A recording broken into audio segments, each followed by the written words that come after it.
outside of the front row. Pace car right in front of me, and just like you said, Doug, everybody is on their feet, screaming for their favorite drivers. Time to place your bets. It is time to go racing in Las Vegas. The crowd stands as one here as they eagerly await the green flag in the start of the Pennzoil 400. Field starting to come up to speed. Green flag is in the air, and we're racing at Las Vegas Motor Speedway. And on the jump, Joey Logano gets out in front. He is down on the bottom line. Now switches to the top lane. And he'll run right in front of Kyle Larson. Larson goes to the bottom. Mirroring that in front of him is Joey Logano, who will lead this race on the first round. Logano down the Nellis straightaway for the first time today. In tow right behind him, the 5-car of Kyle Larson. They all stack up 2 by 2 behind them, but Logano is going to lead the field on 4. 267 laps make up today's race, and Joey Logano will lead lap number 1 as they dash back to turn 1. 3 wide down the front stretch, entering turn number.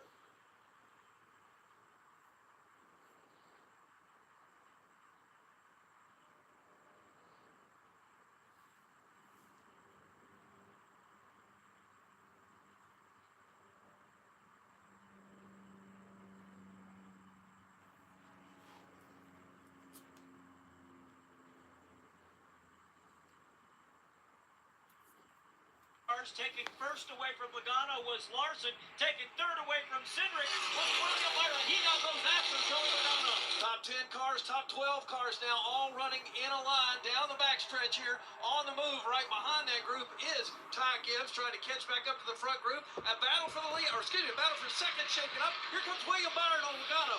William Byron works to the outside. Logano had ideas about trying to block him, thought better of it. They're still door to door in turn 1. Byron running the middle groove all the way to the bottom is Joey Logano, who will have the advantage off turn number 2.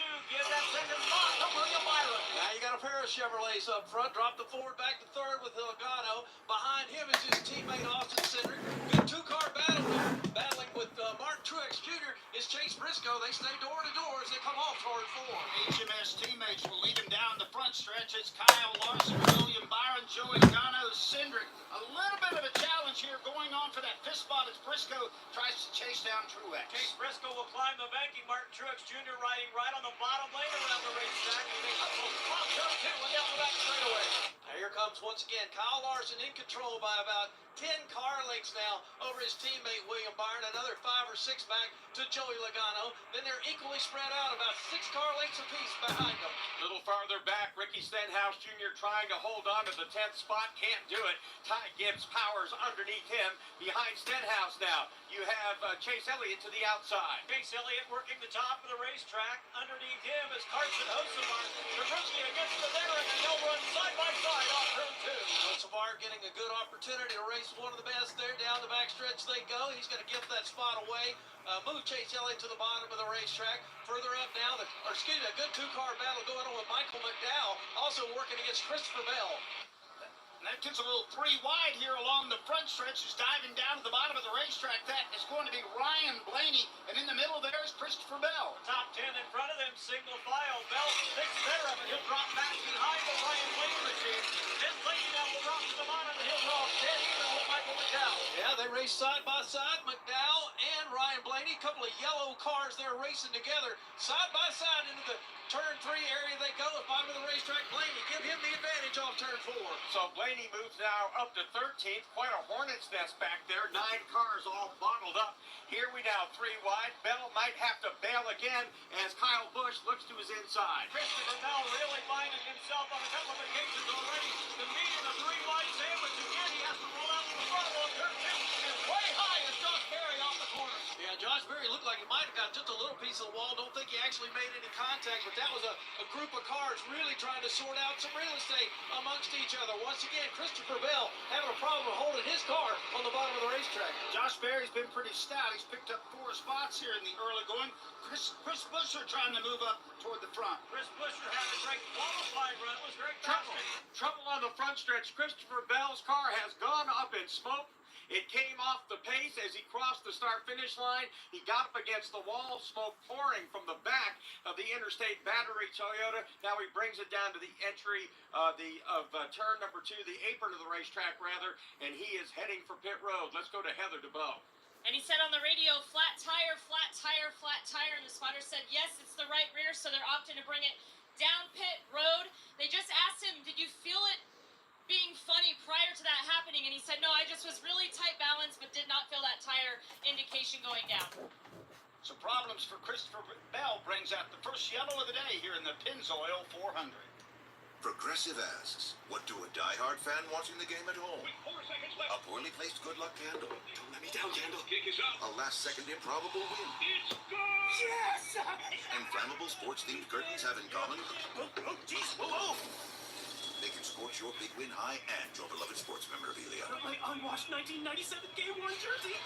What plans are made of? Bundle your home and auto with Progressive for great savings and round-the-clock protection. Progressive Casualty Insurance Company, affiliates, and other insurers. Not available in all states or situations. Whether you're a die-hard fan watching the game at home, a poorly placed good luck candle, Don't let me down, Candle. Kick is up. a last-second improbable win, It's good. Yes. and flammable sports-themed curtains have in common Oh, jeez. Whoa. they can scorch your big win high and your beloved sports memorabilia. My unwashed 1997 game-worn jersey. What plans are made of? Bundle your home and auto with Progressive for great savings and round-the-clock protection. Progressive Casualty Insurance Company, affiliates, and other insurers. Not available in all states or situations. When your engine runs dead or only when you need it, C-Max Micro Lubricant is the force you need against carbon buildup that can damage your engine. Combustion causes carbon and other harmful deposits to build up on your engine, fuel system, and transmission. And carbon is like sandpaper rubbing against your engine's internal parts. You don't want that. You want C-Max Micro Lubricant. It soaks into metal and keeps your vehicle running at peak performance. Find out more at cmax.com or visit us on Facebook and Twitter. Protect your engine to the max with C-Max. Christopher Bell cuts down a tire that brings out the first yellow of the day on lap 10 here in the Pennzoil 400. From Las Vegas Motor Speedway, this is PRN, the Performance Racing Network.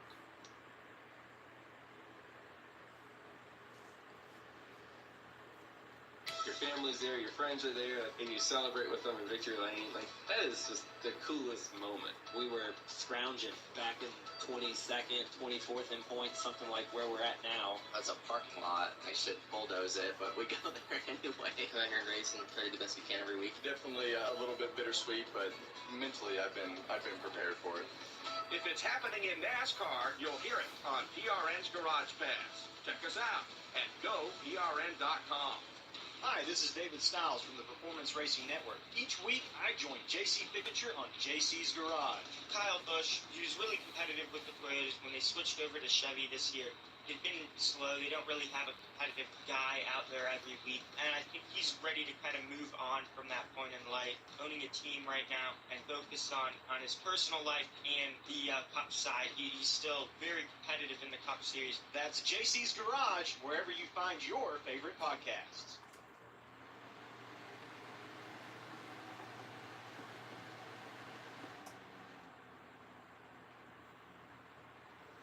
We're back at Las Vegas Motor Speedway. The green light is flashing. Pit road is open. Will we have takers? The answer is yes. Let's go down to Heather DeBow. And first in on my end of pit road is going to be Chase Briscoe. They debated on whether or not they were coming or not, but the call is to pit. He said, I need front turn is my main priority right now. So they're going to make some adjustments to help him with that. Also in the 9 of Chase Elliott, the team going to work right now. For anyone new just now showing up, if you are new to this channel, if you haven't already, make sure and subscribe. I will be streaming all the Cup races this year. I did it last year. And yes, guys, I know y'all are probably wondering what was going on Friday, what was going on Saturday, why was I not able to stream the trucks or Xfinity? Well, Friday, I went to go have dinner with my grandma, okay, so there's that. And I didn't get back till, like, when there was, like, maybe 10 laps left in the truck race, and I was like, well, crap, okay. And Saturday, I went and brought my dad to the car show, which is up in the city, and, I mean, we were there forever, and we didn't get out of there till like maybe like 2 or 3-ish, somewhere around that, and traffic was just really bad. It wasn't flowing that well, and then, you know, we went and stopped by and ate somewhere because we were getting really hungry. But yeah, I got back just in time though for that when there was like 1 lap to go, so I figured, you know, Nemechek was going to win either way. So yeah, but anyways, yeah, those are those are my reasons why I missed it. If y'all want to call them excuses, go right ahead. That just makes y'all look like a bunch of bitches. But yeah, either way, for anyone new here, if you like NASCAR, I would highly consider subscribing, because trust me, like, if you don't want to miss out on these races, I stream them every weekend. I really do. There's proof. It's there. So yeah. Keselowski should be good to go from here after topping off with Sunoco. No, but besides that, another thing. If you can't handle my fucking stupid goddamn ass shit cunt freaking beautiful language, if you can't stand my beautiful language, you can go ahead and get your candy ass out of here. Get your soft snowflake bitch ass out of here. Get your frickin' get your liberal ass out of here, okay? Cuz I don't like those soft ass bitches in here. I don't. If you can't handle my words, if you can't handle what I like to say, then get the fuck out of here. Okay? Plain simple. Thankfully, he wasn't. But if you are mature enough, and if you are a grown up, and if you're not a bitch, then stay. Lucky that it was just a tire for them, so he has now brought the And for anyone that still has a problem with me trying to spend time with my family, you can also go fuck yourself, and I'll commit arson. Sponsor on that car this. Do I mean that really? No. For Bell. But if I had the chance, I would. Good save, and again, he felt it early, got it early. I know we have a small sample size in this race, Mark, but the people that jumped out and were leading and looked quick were no surprise at all. The two Hendrick Chevrolets with Kyle Larson and William Byron and Joey Logano, 1, 2, and 3 right there. 3 of the cars that we really suspected coming in here today would be big players. Well, we talked about it, Doug, in our pre-race show. Hendrick Motorsports has won 4 of the last 6. They've won this race 3 years in a row. Kyle Larson has won twice in those 6 races, so it's no surprise he led early here at Las Vegas. It'll be 1 to go when they come by the flag stand, and now we can give you a rundown here. Chris Buescher will be the race leader via a 2-tire stop. Chase Briscoe is second. If you say no, you're a bitch, unless you're like really, really strict. Is fifth. 6th will be Kyle Larson. Those front 5 all did a 2-tire stop. Come on, everyone. Let's be honest. Let's be honest. We've all said one bad word in our life. Come on now. We all have, even if it's during sex. Come on now. Let's be honest. 15th, Ryan Blaney. Just because you go to church every Sunday doesn't mean you've never said a cuss word. Come on now. I like how people think that's how it goes. That's not how it goes. Derek Jones is 22nd, 23rd, Ross Chastain, Denny Hamlin 24th, 25th will be Harrison Burton, Josh Berry is 26th, 27th is Todd Gilliland, John Hunter. Wow, 90% yes, 10% no. Damn.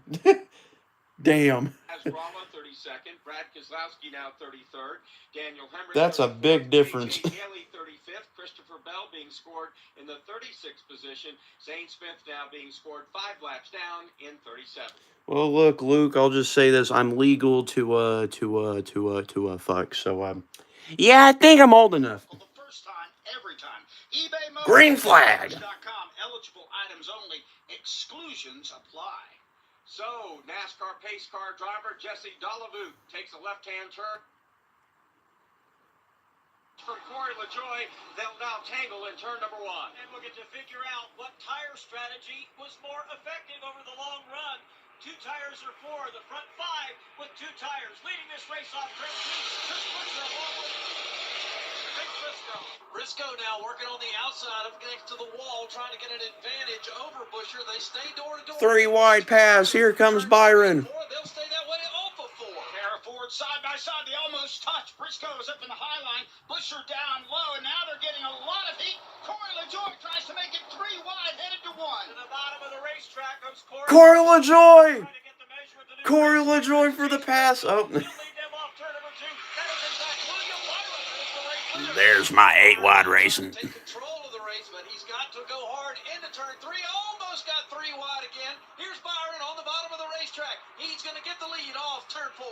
Willie B, be good. He's on the point right now as he tries to win again at Las Vegas. Then it's Briscoe, LaJoy, Larson, and Daniel Suarez. Looks like we may have already answered the 2 versus 4 tire question. William Byron got 4, and he is already at the race lead. 2-car length advantage over Chase Briscoe. Kyle Larson on the move. Here comes the 5 car trying to regain his spot up with the leader, his teammate, William Byron. Into turn 3 they go. Briscoe holds on to that second spot, but it's a door-to-door battle between Larson and LaJoy. What's going on back there for the 3rd spot right now as Byron crosses the start-finish line. Kyle Larson dives to the inside of Corey LaJoy. They stay glued together in 1. Corey LaJoy doing a great job of hanging on at this restart. He still has given up that 3rd spot. Now Kyle Larson will bypass him off turn 2. Larson trying to hold that spot. Right now he's got some action coming up behind him as Bubba Wallace is trying to get LaJoy back into it. And LaJoy once again to the high side of the racetrack trying to hold on to this position. So Larson They're trying to work against Austin Cindric. That's a 2-car battle midway through 3 and 4. Truex will get that position off of 4. Ricky Stenhouse Jr. also in a pretty fierce battle back here for around 13th as he dives to the bottom of the racetrack. He's in a fight with Ty Gibbs and Chase Elliott. Ricky Stenhouse Jr. has been in fierce traffic from the drop of the green flag, trying to work his way up through the field. He's over the top of the track this time on turn number 2. I'm switching back and forth on both radio stations just to make sure, you know, we get more, like, accurate, I guess, signal. I don't know. I'm just trying to keep it as accurate as possible with the TV. So, yeah, I'm, like, switching back and forth. Underneath Michael McDowell, he'll move up a spot. And now we'll set his sights on trying to track down Ryan Blaney as Blaney goes after Stenhouse. As they go to battle, things tightening up for the 2nd position now. Chase Briscoe trying to get to Kyle Larson, who just made the pass around him on turn 2. William Byron is just blowing them away now. He is down in turns 3 and 4, stretching it down by some 30 to 40 car lengths. That's the way he runs. It's a long way back to try to get into that battle for 3rd between LaJoy and Briscoe. Mark Arrow watching William Byron. He's doing what you need to do to run really fast here at Vegas. About midway up the banking in turns 1 and 2, but we get down here to 3 and 4, and he's right. By the way, guys, if you search up the name of this race on YouTube right now, there's probably like 3 or 4 other people out there with like burner accounts, and they're trying to do the stream also of this race. So if any of y'all are loyal enough and any of y'all are smart enough, please go in there, spam the shit out of them, and tell them that they're a bunch of bitches and scammers, and tell them that there's a real guy on here that will actually show you the race instead of putting a rectangle on the screen. I'm not one of those people. I am a real human being. I don't use burner accounts. This is my real YouTube channel. I've been doing this for over 1.5 years. If I were you guys, I would go give a fair warning to all the other dumbasses out there that still haven't realized yet. So, yeah. He'll have to run his bumper off of turn 4. And behind Bubba, They won't come after me because I've already looked on their channels and I've already hidden them from my channel. So they're technically blocked. And if they do report me, I can just restart another stream and all these people will come back within just a few seconds. So if they think they're going to stop me, they're not going to be able to. And why would they copy strike me? Because it's not their content. If anything, they're putting themselves up to they're giving themselves a fucking bullet too. Like they're literally framing themselves too if they report me. Because then YouTube's going to go to their channel and say, hey, y'all are doing the same thing. Reported. Stupid. To get company from his Penske teammate, Ryan Blaney. Blaney will go to the bottom of the racetrack. He's side by side, right behind Joey Logano up in that corner. Ricky Stenhouse Jr. up top. Ryan Blaney down on the bottom. Blaney trying to work against the Nah, but for real though, like if you can go on these other streams and like just start spamming the shit out of them and just if you can spam the link, that'd be the greatest fucking thing you could ever do.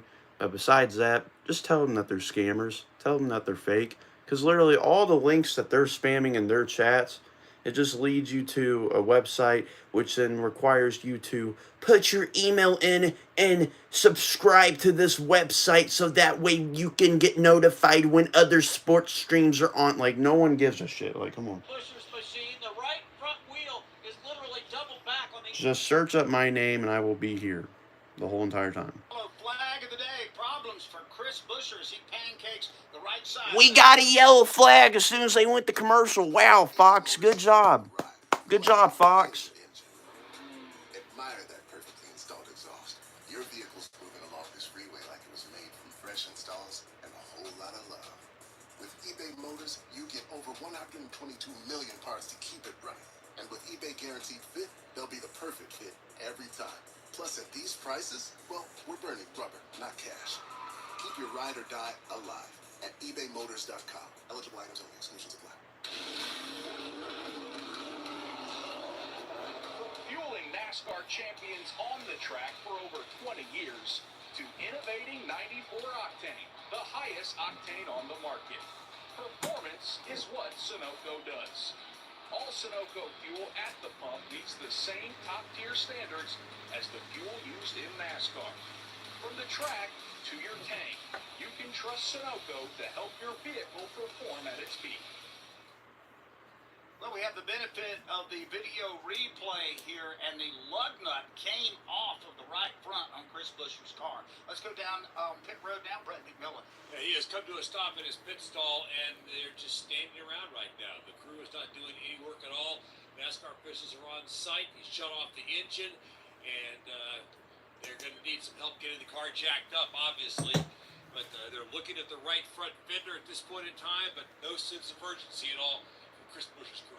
In the word, Harold Waltrip country music song, you picked a fine time to leave me loose wheel. Tough break, Chris Buescher. All right, Chris Buescher, the right side of that car is all used up. The tire and the wheel came off. You saw the lug nut pop off, and then the wheel actually separated from the carcass of the tire, and the right side of that car really used up for Chris Buescher. He brings out our second yellow of the day in the Pennzoil 400. This is PRN, the Performance Racing Network. Riddick goes right to the bottom of the racetrack. Chastain tries to hold on the outside. Truex on the inside, Byron in the middle, Chastain up high.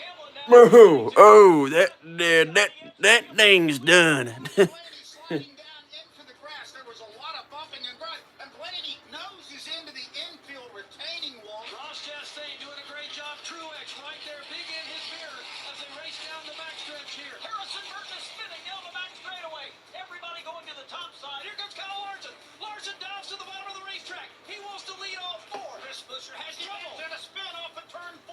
Yeah, we've got a ton of cars that are in this one, and Larson is certainly one of those cars. Trouble coming out of turn 4. Hamlin is sideways. The car spins down on the apron of the racetrack. Byron takes that brightly painted number 24 to the front. He gets a big shot from Daniel Suarez. This is PRN.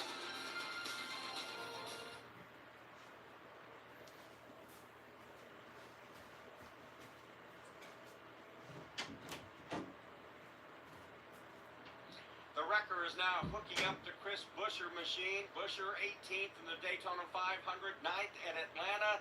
Today it looks like he'll finish in last place in 37th. And when you lose a tire like that, to make matters worse, you've wrecked a car, you're out of the race, and you can be assured at some point this week we'll get a bulletin from NASCAR that the 17 team has been penalized, and with that tire, you lose usually your jack van and your tire change. So a guy that was so sizzling hot at the midpoint of last season, early exit here today in the Pennzoil 400. We've had a couple of pretty significant cars have problems early on, Mark. We had a flat tire for Christopher Bell as he got into the fence here along the front stretch, and of course for Chris Buescher now, and that's two pretty good players that have got big time damage, and one of them out of the race. Two cars you would think are at least top 10 type of race cars on the afternoon here in Las Vegas, and we now have some of the safety crews out there on the racetrack right now trying to clean up some debris, and it'll be a while here before we go back racing.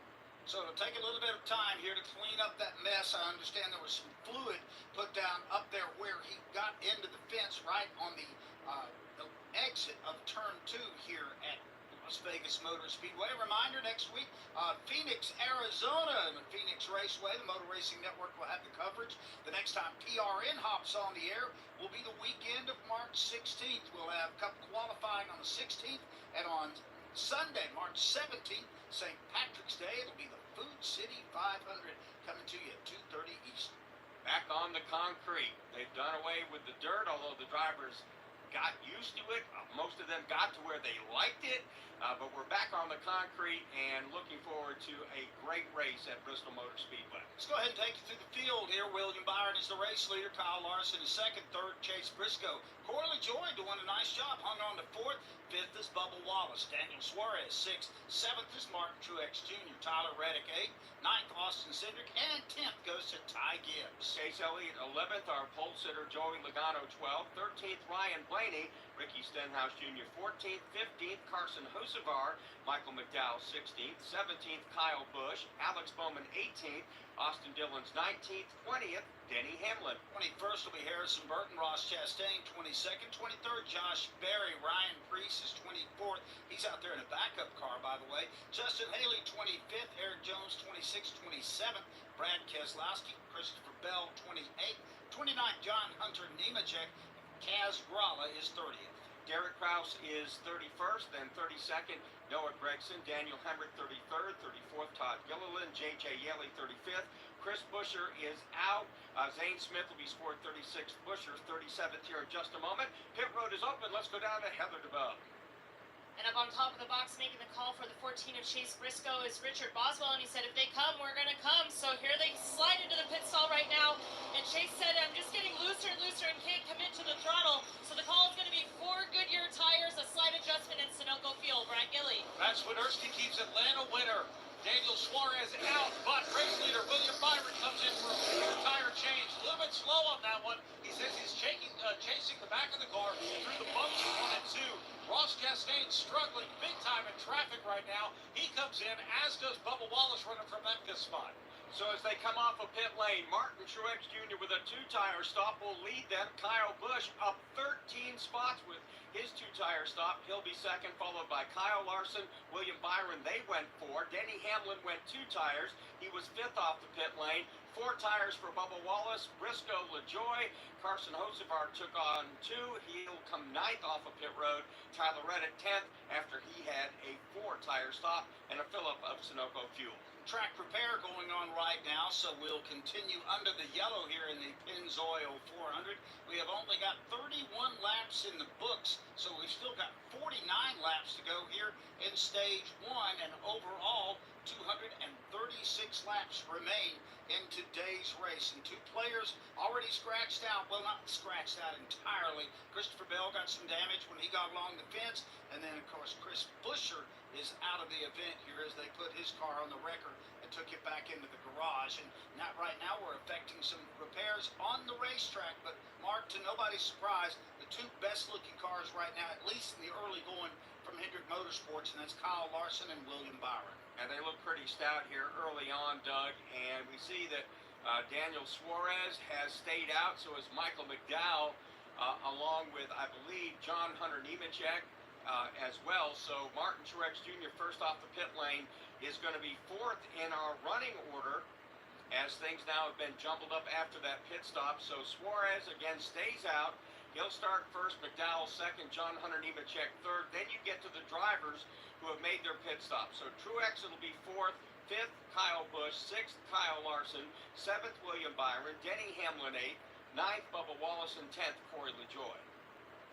All right, it sounds like NASCAR is going to stop the cars along the backstretch here, and that means they'll be displaying the red flag shortly because they've got some repair work they have to do. So they are just barely creeping down the Nellis backstretch right now, and when the cars get to about a little bit past halfway, I think they're going to bring them to a halt here, and we will have a little bit of extra bonus time in today's Pennzoil 400 while they effect repair. This stream is presented by the greatest drink known to man, Coke. If you don't drink Coke, you're gay. Pepsi's acceptable, but better. Better. And a Samsung Galaxy A14 included when you buy an extended silver unlimited plan. So you can give your janky phone to your kid. Switch to Straight Talk for plans starting as low as $25 a line per month for 4 lines. Find us at straighttalk.com. For network management practices, visit straighttalk.com. Device offer ends 4/14/24. Online only. Family plan discount with 4 lines, all on the silver unlimited plan. Taxes and fees apply. Hi, I'm PRN's Alexis Harris. Want to listen to PRN anywhere you go? By downloading the PRN mobile app, you can listen from live race broadcasts and have on-demand access to your favorite shows like Fast Talk, Pit Reporters, Garage Pass, and PRN's Pass the Track. Download today to make sure you don't miss any of the action. Get the latest racing information at your fingertips with the PRN mobile app available on Apple App Store and Google Play. Find more information at GoPRN.com. Welcome back to Las Vegas Motor Speedway. We are under the red flag right now. They are repairing the wall right at the apex of turns 1 and 2. It is time now for our Weather Guard top of the box feature. Let's go down to Brad Gillen. Up on top of the pit box with William Byron's crew chief Rudy Fugle, Daytona 500 winners. And Rudy, I don't know if you expected 2 pit stops this early, but 2 4-tire changes for the cars. This is going to be the most controversial voting poll ever. The battle between the drinks. Road for the crew chiefs. You know, you need tires here after about 8 laps for sure to compete. A lot of people are going to say Pepsi's better because I'm the only one that said Coke literally on live, so yeah. Right now, so we hopefully we can get some green flag racing in and make this decision. Haters gonna hate. A little bit easier for us, but anyways, our car's pretty good. We got out front there. We're a little on the loose side, but he's doing a good job. The CHP. Hey, Coke's in the lead. And, looking forward to see what we can do here. Get some green flag racing. All right, there's Rudy Fugle, crew chief for William Byron. By the way, they had 9 sets of tires today. The set that was on the car, plus 8 more laying in the pit box. They've already used 2 of those 8 laying in. We need one more vote, guys. One more vote. Oh, there it It's our went. Weather Guard top of the box feature. Weather Guard, the most driven name in truck boxes. Race fans know that there's no letting up even when you're leading the field. And the front runner in truck boxes knows this too. So when it comes to durability, security, and innovation, the folks at Weather Guard aren't taking their foot off the gas anytime soon. Learn more at weatherguard.com. From Las Vegas Motor Speedway, this is PRN, the Performance Racing Network. Hi, this is Doug Rice, host of PRN's. Hey, Lindsay kind of has a point. Can we prove that that we're better than this?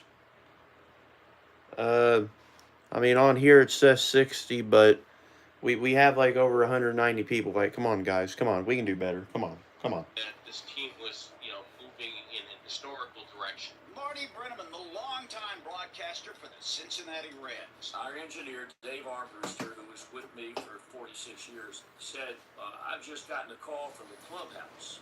Lou wants you to put an open appeal out on the air and ask Tom Browning to come back to the ballpark. Ben Ingram, the play-by-play voice of the Atlanta Braves. Winning the World Series, that was so much fun. It was the most fun I've ever had in my entire life. Who wouldn't want to repeat that? Broadcasting is easier. What we do is easier when the team that we're covering is performing well. Remember to check out PRN's Behind the Mic and hear from the great voices of sports wherever you listen to your favorite podcast.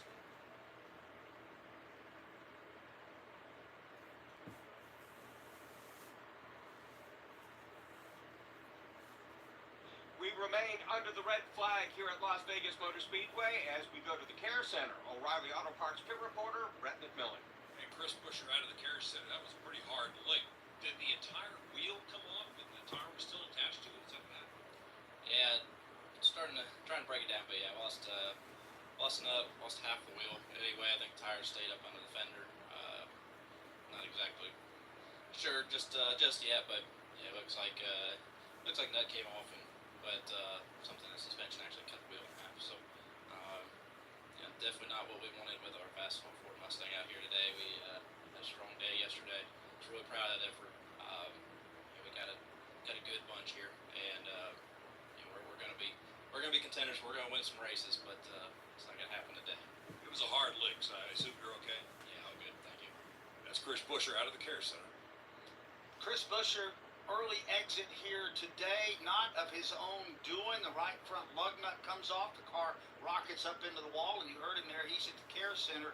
And Mark, that's got to be a devastating emotional blow. You come out here, you practice, you qualify, and then the next thing you know, all you can do is go wait in the driver's lounge until it's time to go home. You know, Doug, I've always thought it's obviously you'd be disappointed if this race was in Charlotte or Richmond or Bristol and you finished last. But when you travel this far and you only get to run, 30 laps, of a 267 lap race. It's got to hurt a little bit more. That's probably something you carry with you for a little bit too. Let's go downstairs to Brad Dillon. Well, Doug, we all come to Las Vegas hoping to get a little lucky, right? Well, yesterday, John Hunter Nemechek actually got more than lucky. They went out there and won the race with a great race team and a great spotter as well in Ryan Blanchard. Ryan Blanchard, John Hunter Nemechek spotter, not only for his Xfinity efforts, but also today with the Legacy Motor Club number 42 Toyota, turned 21 on Tuesday. Think about that. He turned 21. He gets to come to Las Vegas and have a lot of fun, and already a big winner this weekend, and they would certainly love to do more of that here today with the Legacy Motor Club number 42 Toyota. Heather DeVoe. And in listening in on the conversation on the radio of the 14 with Chase Briscoe right now, prior to this red flag coming out, he said, guys, we need to make sure that those tires and wheels are tight, specifically the right rear. So the team checked the video, that is all good. But what's not good is driver comfort. He has lost the air, cool air, I should say, going into his helmet hose. It's actually blowing hot air right now. But the team joked with him and said, well, good news is that you've been doing that sauna training, but I'm sure he's ready to get this thing moving so he can get a breeze going in that number 14 machine. Thank you, Heather, for that update from Pit Road. You know, looking at Chris Buescher's stats, Doug, here at Las Vegas, this place has not been kind. One top 10 now in 15 races. Average finish coming in was 17.3. A 37th place finish is going to make that number kind of bump up north, and hasn't led a lot here. This has been a track that's been tough on Chris Buescher. But I'll give him a hall pass here. That he had nothing to do with that. Oh, absolutely not. Nothing to do with that. They are working on welding the safer barrier back into place over in the middle of turns 1 and 2. And Mark, I'm going to be real honest. I don't know what caused that problem there, because where Chris Buescher's car ultimately hit was further down the racetrack. Yeah, probably a couple of 100 yards up the racetrack from where they're at. So something might have happened earlier, or, you know, again, it was just ready to, the weld that they had on it ready to break. It's hard to say here. We're just speculating at this point, but you can see that they're getting close to wrapping up that, as the 36 remaining cars in the Pennzoil 400 with the lone car of Chris Buescher in the garage area, they're at a standstill on the back straightaway. So we're under the red flag here at Las Vegas Motor Speedway. They're working on the wall at turns 1 and 2, right at the apex of the turn, and as soon as they get that repaired, we will get back to racing action. Let's go ahead and take you through the field one more time here now that we're under the red, with 32 laps complete.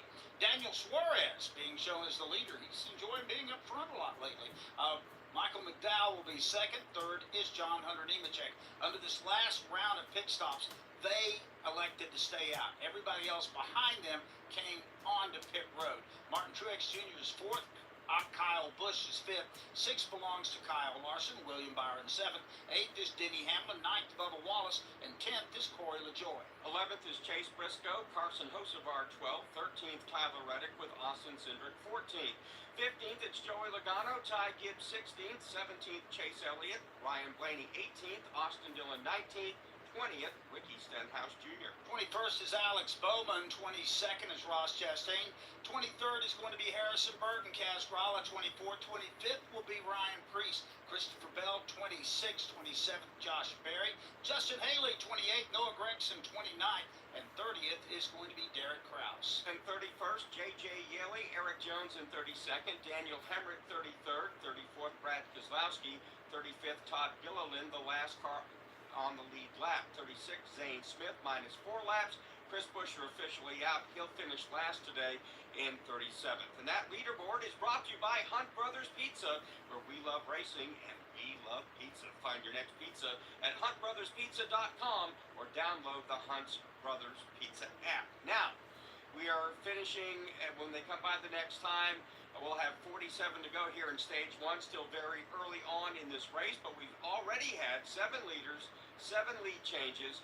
William Byron has led the most laps, 14. Kyle Larson has led 11, 2 apiece for Chris Buescher, Joey Logano, and then we have several drivers that led a single lap. And we have some official clarification from NASCAR. They had planned to have the welding truck parked right up against the wall for the repair, and they weren't able to do that, so that to keep the race yellow instead of burning up a lot of laps, Once the truck got there, they realized they needed to park it down on the apron, which would add time to the yellow. So rather than extend the caution, they decided to go ahead and red flag the race, and that is from NASCAR's Mike Ford passing along that information. Now let's go to Brett McMillan. Our pole sitter Joey Logano has struggled so far in this race. The first run, he said the car really couldn't even get into the corners comfortably. Now he said after the first adjustment, he was able to get into the corners fine, but it was tight coming off the corners. So what they did, they came in, they gave an air pressure adjustment along with 4 fresh tires as well. He thinks over the long run the car is going to be good, but they haven't had a long run yet. So we'll wait and see how that goes. Meanwhile, for Austin Cedric, he said the car was tight in the center and in an exit. He wanted them to reverse the changes they made on the first pit stop, which they did when they came in last time down. Heather DeVoe. Well, we see cars starting to roll here, but we'll catch up with Adam Stevens, crew chief for Christopher Bell. So you guys had an issue early with a tire going down. Do you feel like you got enough laps to know what you have to be able to now work your way to the front from 26? I think so. You know, it's just a bummer start. We must have run something over on the pace laps. Super tight there, just getting going, and then eventually the tire let go. So, you know, we got a little bit of diffuser damage there. So, losing a little downforce to the field, but balance isn't quite where we want it. But we don't have track position. But we were starting to pass a couple cars there, so hopefully it'll run green to the stage and we can make our way back to the front. Thank you for your time and good luck. All right, the field restarted here behind that Toyota Pace car, and we'll have to reset all the action after a fairly short red flag period. Yeah, just a little bump in the road here early on in the Pennzoil 400. Again, this is the 3rd race of the weekend here at Las Vegas. Our Craftsman Truck Series winner, Rajah Caruth, his first career victory. And again, as we mentioned during our pre-race show, he joins Wendell Scott and Bubba Wallace as the only African-American drivers to win a national NASCAR race. And of course, yesterday, our Xfinity Series winner, John Hunter Nemechek. And when we're back out here later on this year, we will be here for the South Point 400. General Manager of the South Point Hotel, Casino, and Spa, Ryan Brownie's joined us up here in the booth, and it'll be here before you know it. Absolutely. We're here. Well, right now we're rooting for Daniel Hemmer. He's in the 31 South Point car. See what happens here. It is my second favorite weekend of racing in Las Vegas. It's a close second, but it's definitely second for us. But preparations are already being made for October, and we're looking forward to it. Hopefully the wind's a little lighter in October than it is here today. We talk about the fact that it's where the racers stay, but you also embrace the racing culture. I mean, there's a pace car at the front door. Absolutely, yeah. And it's the Gone family. They have been in the racing business, whether it's dirt or track or whatever it is, for 50 years. And so it's a passion, and you know, we do it as a labor of love, but we do it because it is what the family enjoys. And when you do what you enjoy, you're going to do a good job at it. And if you don't, you won't last very long at the South Point. What's so fun about staying there, you got the racers there, but you always have something else going on. Bull riding last night. You got the great movie theaters, the bowling alley. You don't know really what to do when you get there. I don't have enough time for it all. Yesterday was a busy day. We had the race, and then we kicked off our USBC Open Championships. 55,000 bowlers started last night in a tournament that lasts 5.5 months. And then we had Tuff Hedeman's bull riding. We put our UNLV football coach on a bull last night. We knocked him a little goofy, but I talked to him today, and he's doing well. I'm proud of him. Said he doesn't want to do it again, though. You put a football coach on a bull. We did, yeah. We did. I love that. That's a bold move there. No special gear like a harness to keep him from going down or anything like that? He had a helmet. Oh, there you go. It's never good, by the way, when your body's the roll cage. Yeah. Yeah, he didn't.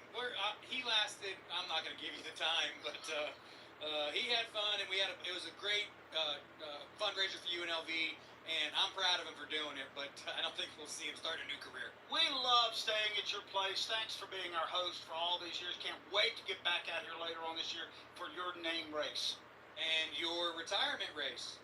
I hear. Yeah, that's a secret? No, that's not a secret. That's a rumor. That All right. is the truth. Well, we got a couple months to talk you into staying. The last race that I plan on calling will be the South Point 400, so that'll be an honor for me. Well, we'll throw a big party for you, sir. Well deserved. I'm all about that. All right, it's time to go racing back here at Las Vegas Motor Speedway. On the front row, last week's winner Daniel Suarez. To his outside, it'll be Michael McDowell as we await the restart here of the Pennzoil 400. Green flag is in the air. Suarez with a slight advantage on the bottom. Rallying back to the outside is McDowell. Boy, they're in the dead heat entering turn number one. Now slight advantage to the car of Daniel Suarez, moving very high on the racetrack. Mark leads the way, but Martin Truex Jr. dropped back to the position on Michael. Now steps up, Daniel Suarez doesn't pulls the train off four. Once again, up on top, William Byron takes them 3 wide. Suarez will lead it. Byron now, side by side, Bubba Wallace along with Denny Hamlin. William Byron and Kyle Larson appear to be the strongest cars at the outset. Larson moves up to the middle lane, all the way to his flank. The outside circle up to teammate William Byron, and he gets together with Bubba Wallace down the backstretch. Yeah, they straighten that out real quickly there, but they stay 3 wide now going into turns 3 and 4. This is a battle for 7th, 8th, and 9th. Denny Hamlin now will get out in front of that 3 wide operation. Daniel Suarez looks really comfortable out front. Battle for second here as diving down to the inside of McDowell, Martin Truex Jr. Truex with a slight advantage entering turn number 1, but McDowell will keep it pressed down. Riding the middle lane is McDowell. Side by side, that duo flies off turn 2. Martin Truex Jr. tries to make a move, tries to get in front of him. This is a battle for second place. Can't get it done. They stayed side by side and door to door as they race through turns number 3. Now off at turn number 4. Man, I tell Michael McDowell holding on to that spot. Suarez eases away by 5 car lengths from that battle for second. Truex inside, McDowell on the outside, and Kyle Busch closing in. These guys in the front 3 positions, older tires than everybody else. Kyle Busch, the first one in that mix to have fresh tires. He's close to the back bumper of McDowell. Meanwhile, out front, Suarez continues to get the lead. Here comes Kyle Busch, bottom of the racetrack. Gonna try to get 2 for 1. Holds that 8 Chevy down at the bottom of the racetrack, and he'll get both of those spots. Big move down on the bottom of the racetrack as Kyle Busch in the MGM machine slides into the second spot. It's still a ferocious battle for second. Here comes Kyle Larson trying to make it 3 wide. Looks like McDowell will give up 2 spots entering turn number 1. First to Mark Truex Jr. and now to Kyle Larson. And then has the turns off 2. And Kyle Busch has got it rolling. He's got his eyes set on the leader right now.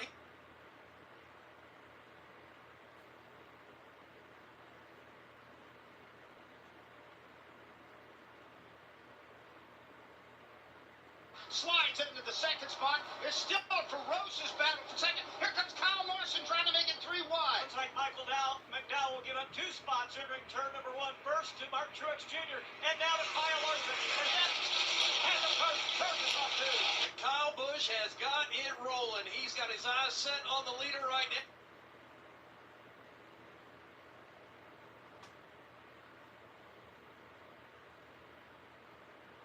40 laps down, 40 to go in stage 1. Here's Larson now inside of Truex as they fight for third. As they go door to door into turn number 1, middle of the banking in turn 2, it is Kyle Busch. He'll use the top lane. Daniel Suarez on the bottom. On turn 2, we got a fight for the race lead. Suarez will go up in a block, not going to be able to hold off Kyle Busch as they go into turn number 3. Busch is looking to the outside of Suarez. Wants that lead spot, not going to be able to get it this time off of turn 4. Busch looking to the high side, can't make the move. Let's see if he dives to the bottom. He tries to, but Suarez goes down there to throw the block. Now Busch goes back to the top. This pair about 10 car lengths ahead of a fight for third, and that is between Mark Truex Jr. and Kyle Larson as Larson moves up the bank and still Daniel Suarez setting the pace over Kyle Busch. Kyle Busch in that second spot now going to try to size up Suarez once again into turn 3. Busch is going to go up to the high side. He's got to go because coming right along below him is Mark Truex Jr. It is now a 4-car fight for the top spot. Suarez, Kyle Busch, Truex, Larson, 5 car lengths back. McDowell getting some heat from John Hunter Nemechek. Kyle Busch now, car length behind the race leader, Daniel Suarez. That opens the inside lane as Busch climbs the banking to his inside. Here comes Mark Truex Jr. And on the high side, Kyle Larson. Larson will get around Truex, bumping him back to the 4th spot. Up front, here comes Kyle Busch. Bottom of the racetrack now. He wants the lead off of turn 4. Battles hard against Suarez and has him by a nose. 2 laps ago, Suarez blocked the advance of Kyle Busch. This time, Busch dives to the bottom of the racetrack, but they stay side by side all the way down the front stretch. As 2 other drivers found out a week ago, Daniel Suarez not easy to pass, and when things are hot and heavy out in front, he will now give up the second spot and maybe give up that second position to Kyle Larson. Kyle Larson will take Suarez door to door down the Nellis straightaway, bottom of the racetrack. Here comes the 5 car. Move him into second. Suarez back to third. Now Suarez is looking in the mirror, and Truex following him. Kyle Busch has now led all of the opening 3 races in 2024. He's out front at Las Vegas for the first time today. Now has Larson trying to close in. We'll document that William Byron is backsliding. He's lost about 8 positions. Maybe that bump with Bubba Wallace did some damage. Also, to Kyle Busch. 3 car lengths over Kyle Larson. A little further back there, watching Tyler Reddick get it rolling back there to the 45 car. He's got Denny Hamlin and John Hunter Nemechek at the bottom, and that's a battle for about the 4th, 5th, 5th, 6th, and 7th spot. Kyle Busch out front has not really pulled away, per se, from Kyle Larson. 15 car lengths back to Suarez. 6 more back to Truex. And behind Mark Truex Jr. is the car of Michael McDowell, who settled into that 6th spot. 3 wide now off of turn 2 behind them. Included in that mix is Tyler Reddick along with John Hunter Nemechek and Denny Hamlin. Yeah, Denny Hamlin's owned side by side right now with Nemechek behind him. You've got Ty Gibbs battling with Corey LaJoie, who's having a good afternoon. But Kyle Larson's on the move towards the front. He has closed in a little bit on Kyle Busch. Meanwhile, Mike McDowell has his hands full. Tyler Reddick drives up to his driver's doors. They head into turn 1. Toyota versus Ford in turn 1. Tyler Reddick gets in a little bit deeper. I think he's going to have the advantage. Can he slide up in front of McDowell on turn 2? Yes, he will. Reddick makes that happen. Up front, though, 2 car lengths separate first and second. Kyle Busch midway through 3 and 4 now. Kyle Larson to the outside of him. Then it's a long way back to Suarez, who's holding off Martin Truex Jr. Let's drop down in the pit lane to Brad Gilly. Big problems for William Byron right now. He has a black trash bag covering the nose of his race car. You guys documented that he had a backslide. His engine temperature got all the way up to 350 degrees. Rudy Fugle says if we're above 300, we have to pit. Here comes William Byron down the pit road. He's about midway down pit road. He's going to come in. All they're going to do is rip the trash bag off the front and send William Byron back out. Tough break there for William Byron, one of the fastest cars out here. But, Mark, that was a huge trash bag. It had to be cutting off all the air. Now the battle for the lead as they cross the stripe. Kyle Larson goes after Kyle Busch in turn 1. Last time in turn 2, Larson drew even with Kyle Busch. Busch goes to the bottom. He'll open that outside lane for Kyle Larson. Can Larson get alongside? No. Kyle Busch right up in front of him. These 2 bow ties are pretty well matched down on my end of the racetrack. We'll see if Larson can find the grip he needs to move around Kyle Busch. He goes way upstairs, trying to get the run off the hill to catch Busch. Tries to get the run, doesn't work this time. Busch maintains his distance. 3 car lengths the advantage over Kyle Larson. It's 20 car lengths back to 3rd place, Suarez. And that lead for those 2 cars is growing dramatically lap by lap. Again off turn number 2, Kyle Busch will use the white line on the bottom of the racetrack. Kyle Larson trying to find Quinlan up high. Once again, 2 to 3 cars separation first and second. Long way back to Daniel Suarez. And this time they'll stay, the first and second place cars stay right in the middle of the racetrack. Suarez, though, is going to...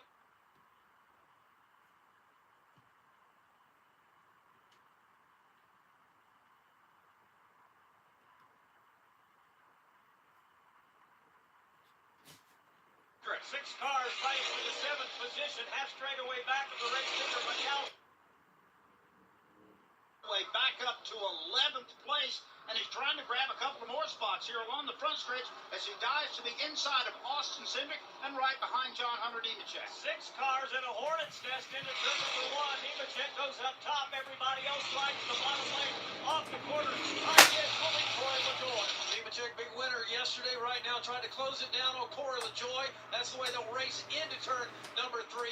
It looks like Nemechek will go right in his tire track. Behind him, Michael McDowell. Also, Christopher Bell will get that spot with Austin Cindric moving up as well. So with 28 laps to go in stage 1 of the Pennzoil 400, Kyle Busch continues as your leader, just 0.3 of a second back. Kyle Larson. I'm what you might call very good at hide and seek. And since we got Xfinity, we have Wi-Fi all over the house, even in my super secret hiding spots. So I can kill time in here by streaming my favorite. Ha! Found ya. How? Left to find my tablet on. Get wall-to-wall Wi-Fi on the Xfinity 10G network. Restrictions apply. Not available in all areas. Actual speeds vary. Protect your engine with Shell Rotella Motor Oil at O'Reilly Auto Parts. Shell Rotella provides triple action to help control wear, deposits, and emissions, and adapts to your driving conditions. Right now, save $5 on all 1-gallon Shell Rotella products. Limits apply. See your local O'Reilly Auto Parts store or O'ReillyAuto.com. O'Reilly Auto Parts. 54 laps complete here in the Pennzoil 400, and for the moment, the Kyles have checked out. That's Kyle Busch and Kyle Larson have almost a 3-second lead over third-place running Martin Truex Jr. Is your insurance playbook too confusing? Make it easy. Switch to Geico and get all your insurance coverage from one place. Go to Geico.com and get started today. From Las Vegas Motor Speedway, this is PRN, the Performance Racing Network. Buddy Baker is back in Victory Circle after just 5 tries in 1971. Your family and Buddy Baker have a history. Long history of Buck and my granddad racing against Buddy's dad. Buddy came to drive for my dad in 71, 72, right along there. Drove that white Dodge number 11. They always called him the Gentle Giant. And Buddy would come over to the house. Sometimes he would bring his son Brian, who was about my age, and we'd go motorcycle ride. Buddy Baker was a great motorcycle rider. We'd go out through the woods, and man, he would do some stuff. And my dad would just pud along on that little motorcycle he had. Buddy'd have his on the back wheel, in the gas, running hard. Brian and my dad would ride together, and I would ride with Buddy because they would pud along, and I would ride with Buddy. But Buddy was just that guy who always was just so kind to me. Even when I started racing, and we'd go to Daytona, you'd go to Talladega, where he had lots of success. You could sit and talk to him, and he would tell you things, and you could pick his brain, and he tried to help you.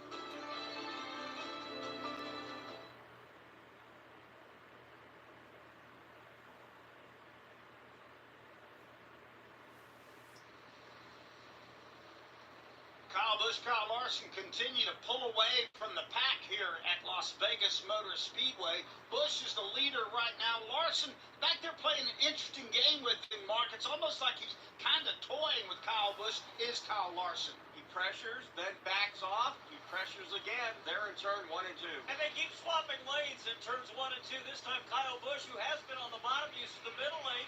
Kyle Larson content for the moment just to ride 2 car lengths back. Yeah, they'll stay a couple car lengths back, and then he'll pull up, close it in a little bit more down here in turns 3 and 4. They can stay right in the middle of the racetrack right now. The two of them just kind of content to do what they're doing. Not a lot to be gained here by going up to the front until we get to the stage break area. That's coming up in lap 80. That's about 20 laps from right now. Going back to William Byron, who had looked like a 55-gallon trash bag on the front of his car. He had to come in and pit. He is now being scored 35th.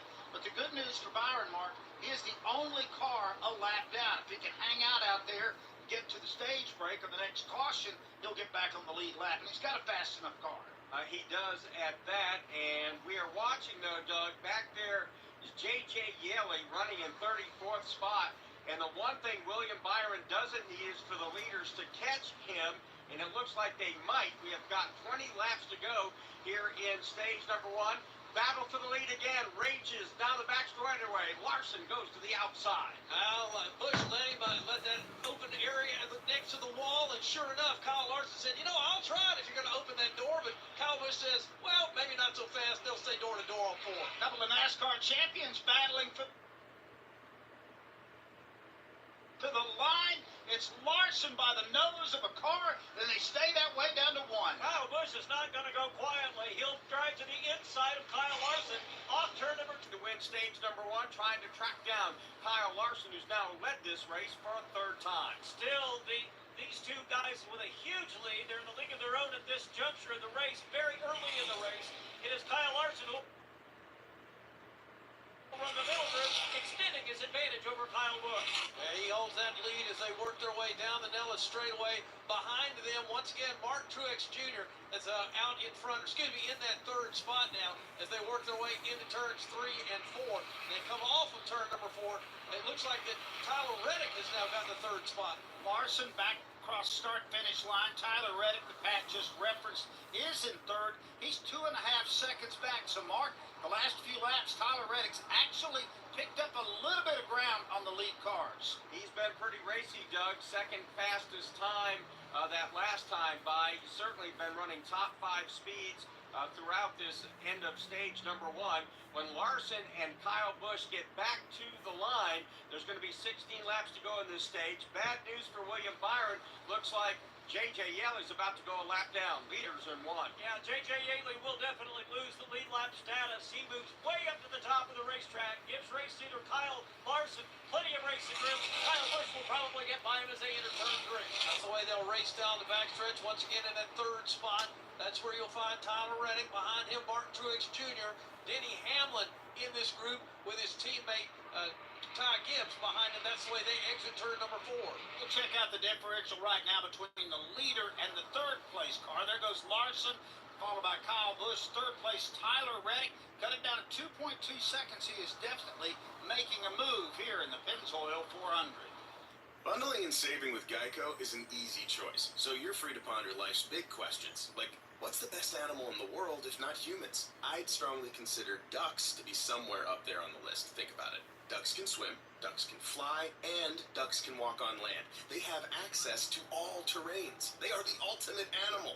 And they wiggle their butts when they walk, which is funny. Yeah, ducks are awesome. End of story. Bundling and saving with Geico. It's an easy choice. Make your plans now to stay at the South Point Hotel Casino and Spa when NASCAR returns to Las Vegas. They have great race ticket and room packages for you to choose from. The South Point also features a wide variety of excellent dining options at 11 different restaurants. Or you can enjoy the 16-screen movie complex and visit the 64-lane bowling center. Visit SouthPointCasino.com and make your reservations today. Stay where the racers stay at the South Point Hotel Casino and Spa. With 13 laps to go here in stage number 1 of the Pennzoil 400, Kyle Larson now pulling away from Kyle Busch. The rest of our current top 5, Tyler Reddick, Martin Truex Jr., and Denny Hamlin. This is PRN, the Performance Racing Network. If you have a chance to make a difference in a kid's life, you need to take full advantage of that opportunity. For those kids to know somebody has their back and somebody is caring about them, thinking about them when they feel like nobody is. Anything that I can do now to support Speedway Children's Charities, I do because I've seen the work firsthand. We owe it to children, no matter where they come from. Unfortunately, there is no end to some of the terrible atrocities in our world. Speedway Children's Charities can feel really good that we are getting the most good out of every dollar that's given. At Speedway Children's Charities, Our mission is simple. help every child we can. Because all children Deserve joy. And hope. And love. And if one child is still in need, then there's still work to do. Because their future is our future. And there's still so much they can teach us. Find out more at SpeedwayCharities.org.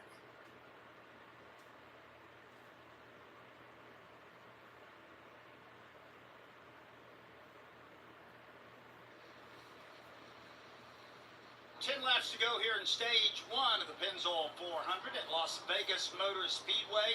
Kyle Larson, the race leader, now by a half second over Kyle Busch. Tyler Reddick is back in 3rd. He's 2 seconds behind the race leader. Some big movers here. Ross Chastain started 35th. He has picked up 26 spots, and Denny Hamlin's also picked up 21 spots. Chastain currently rides in the 8th position. Denny Hamlin a little bit further back, but those are big jumps, Mark. Anytime you're leaping up 20 spots. Kyle Busch is up 19 positions from the start of this race. Watching a battle now developing on the racetrack with Denny Hamlin and his teammate Ty Gibbs. They motor down the back straightaway heading to turn 3. About 3 car lengths, making 3.5 car lengths as they to follow each other nose to tail. Hamlin likes the middle of the racetrack down there at 3 and 4. Ty Gibbs is trying to work the bottom. He'll just about get a fender alongside, maybe make a pass here. This is a battle for 6 here as Gibbs drops down on the apron. Looks like he's going to make the pass, Rob, on Denny Hamlin. Hamlin had been running down Mark Truex Jr. the last several laps, but keeping faster than that pair was Ty Gibbs. He's really on the charge of this match with Hamlin and now go after Truex. It's really funny. You get to this stage, right before the stage is going to end, you start seeing everybody get on there, horse and go, and that's what the Penske cars are doing back there. watching those guys trying to work their way into the top 10 to get a point here. And Joey Logano trying to close it down with Christopher Bell. We've got 7 laps to go here in stage number 1, and it looks like, Rob, ever so slightly, Kyle Busch has gained a bit of ground on leader Kyle Larson. He did that by moving up higher in lanes 1 and 2. He's got a good strong momentum run off that second corner. And he's got motivation, too, because right behind him, Tyler Reddick is running him down. Reddick to the bottom of the racetrack now is going to pull within about 3 to 4 car lengths of Kyle Busch for that second spot. Reddick is the fastest car on the racetrack right now, according to NASCAR scoring and timing. He is going to try to get around Kyle Busch, pick up that runner-up spot. Don't know if he's got enough time to catch Larson. Well, Larson better hope that Kyle Busch holds off Tyler Reddick as long as possible. Tyler now will get even with Kyle Busch, and they'll run side by side off turn 2. Very similarly painted cars they are, or wrapped cars, I should say. Here comes Tyler Reddick, bottom of the racetrack. Kyle Busch is going to rim ride up near the top, and that's going to give the second spot to Reddick. He can go down trying to hunt the leader. Larson into the Larson lane that time in turn 4, up against the fence as they cross the stripe with 5 to go. The gap back, Larson to Reddick, 1.3 seconds. And we'll also document that William Byron has gotten around J.J. Yeley to be the first car 1 lap down. And now Tyler Reddick will set his sights on Kyle Larson. A long way to go, Pat. Now, that's a good battle there. Then you look at the Gibbs teammates right behind them. You know, Ty Gibbs could possibly get another spot away from Martin Truex Jr. Meanwhile, up front, Larson in control. Now, Tyler Reddick made a nice move to get around Kyle Busch to get second. He's got a lot of real estate to pick up if he wants to go get Kyle Larson. Watching Ty Gibbs right now, he's in a position to maybe take 4th from Truex. Gibbs within about 3 car lengths of Martin Truex Jr., who will paste his left side tires with the white line on the bottom, running a groove up. I don't know how many laps Tyler Reddick would need, actually. He has really closed down a lot. Picks up a lot of ground at the bottom of the racetrack while Larson's on the top side to battle for first. Watching Larson come back to start-finish line here. He's carved out a nice lead here as he flashes across the stripe. We'll call it about 15 car lengths back to second place Tyler Reddick. Kyle Larson was at the very top in 3 or 4 running the middle lane on turn 2. His advantage about 10 car lengths. And it is still Gibbs, who now is right on the back bumper of the 4th place car of Martin Truex Jr. Now watching that, here comes Gibbs with Kyle Busch is back right up to Martin Truex Jr.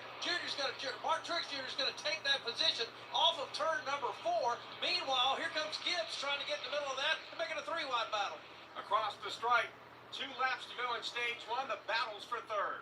That fight continues into turn number 1 on the bottom of the racetrack. It's Martin Truex Jr. Kyle Busch fighting on as hard as he can. Right behind them is the Gibbs machine. Right behind him is Denny Hamlin. Side by side for that 3rd spot right now. Martin Truex Jr. got the bottom of the racetrack. Busch goes upstairs. Ty Gibbs trying to get some grip off the top side of the racetrack. That's a tight battle off 4. We may have a little drama here to actually win this stage. Tyler Reddick has chopped it down. He's only 5 car lengths back off of Larson. Still got a long way to go to catch Kyle Larson, but he's noticeably gaining on him on turn number 2. Tyler Reddick went all the way to the bottom. He's just about 3 car lengths back. All right, now Larson will go right out next to the wall, down the Nellis straightaway. He's going to hold the car up on the high side, and Reddick's going to give it all he's got down at the bottom of the racetrack to try to steal this away from Larson. Not going to be a do it on 4. Tyler Reddick at the exit, 5 car lengths. 3, 2 at the line, still Larson is the leader at the end of stage number 1. He wins his first stage in 2024. We've had 5 stages, 5 different stage winners so far this season. Larson wins stage number 1 of the Pennzoil 400. Tyler Reddick second. Martin Truex Jr. third. 4th, Kyle Busch. 5th, Denny Hamlin. 6th was Ty Gibbs. Corey LaJoie 7th. 8th, Ross Chastain. Austin Cindric 9th. And Christopher Bell battles back to finish 10th. And that wraps up stage number 1 here in the Pennzoil 400, brought to you by eBay Motors. Burn rubber, not cash, by shopping on eBay Motors. ebaymotors.com.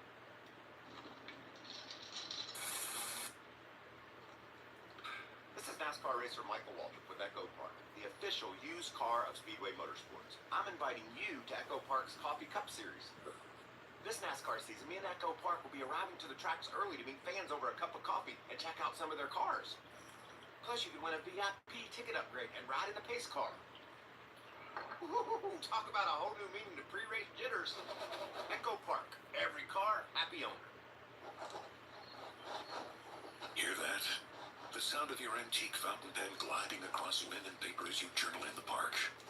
And if you were here, you'd be inspired by the warm breeze. But you're not here. Because your self-care happens out on the road, riding your motorcycle protected by Progressive. And the wind in your face on the road is all the inspiration you need. So if you ride, get a quote and see if you could save with Progressive, America's #1 motorcycle insurer. Now that's inspiring. Progressive Casualty Insurance Company and affiliates, not available in all states. Today's Xfinity fastest lap goes to Kyle Larson, 181.464. Xfinity keeps NASCAR fans in the zone with ultra low lag and a connection you can rely on. Stream NASCAR from the best seat in the house with Xfinity because it's only live once. Learn more at Xfinity.com. And by the way, William Byron did get back on the lead lap. We now have 34 cars on the lead lap after we completed 81 in the Pennzoil 400. From Las Vegas Motor Speedway, this is PRN, the Performance Racing Network. I didn't hate the natural races playing out. I didn't hate a race that was 2 hours and 15 minutes for a change. I didn't hate that the best car at those two races won.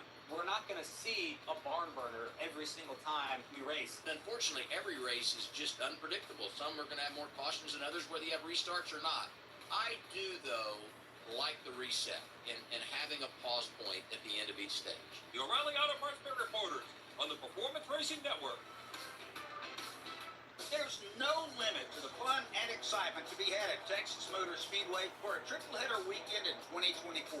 All three NASCAR series will take to the track for a Texas-sized weekend of racing action. 2024 is going to be bigger and better than ever, with more camping fun for everyone, including an incredible camper shindig like only Texas can do. 3 days jam-packed with racing action and a no-limits experience you'll only get at Texas Motor Speedway.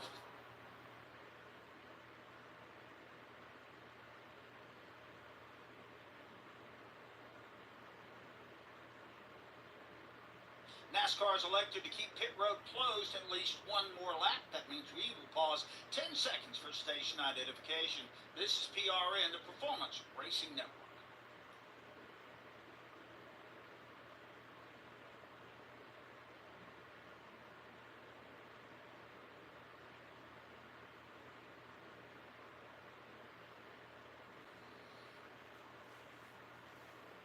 We're back at Las Vegas Motor Speedway, so glad you could join us. Mark Garrow with Doug Rice, along with our turn reporters Rob Albright and Pat Patterson on pit road, Heather DeBoe, Brad Gilley, and Brett McMillan. So glad you could join us. Kyle Larson, by the way, has just won this stage. He is the 5th different stage winner, as I mentioned before, this season. So we've had 5 stages, 5 different winners. And as a reminder, last year he won the second most amount of stages, did Kyle Larson. He and Denny Hamlin won 8. William Byron had 9 stage wins in 2023. The race has only been slowed 3 times by the yellow flag on lap 10.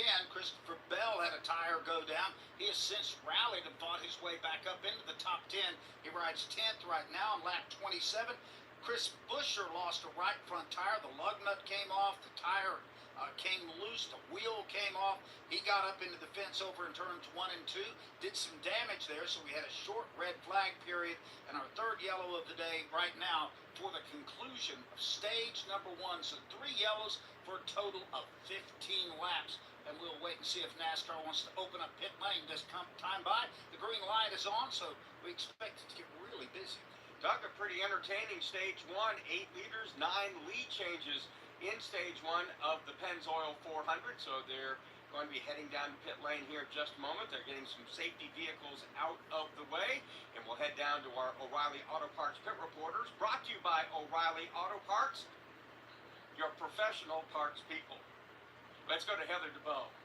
And as we've mentioned, Christopher Bell was able to work his place from 26th up to 10th place. He said the car is really good now, just needs a little bit of rear grip, so they're going to give him a slight adjustment for that. Also in Kyle Busch, he said he lost all the handling on that run as we saw him drop a couple spots. So the team are going to get him hooked up. His crew chief, Randall Burnett, said, "Don't worry, buddy, we got you for this next run." Brad Gilley. Tyler Reddick's crew finishing up on his Toyota, says his car goes from tight to loose in the corner. Denny Hamlin's going to get 2 rounds out of the right rear to help with the handling.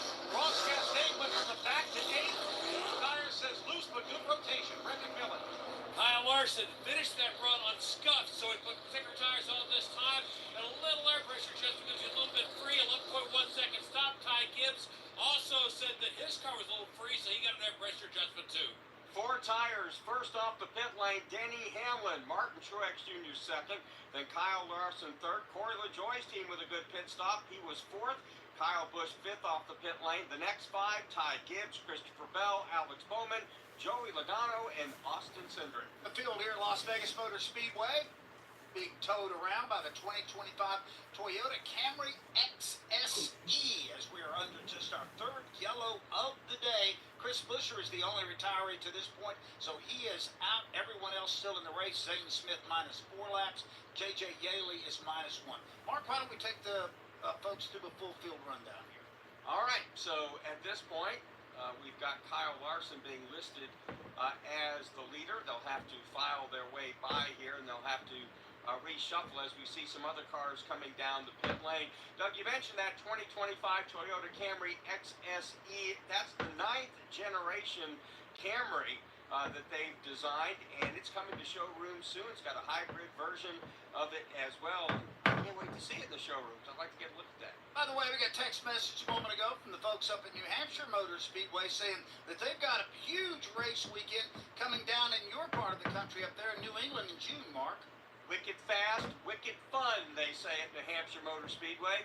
The race this year 3 weeks earlier than they've had it in previous years, so you got to get online right now and get your tickets. Full event details at nhms.com. That's New Hampshire Motor Speedway. nhms.com.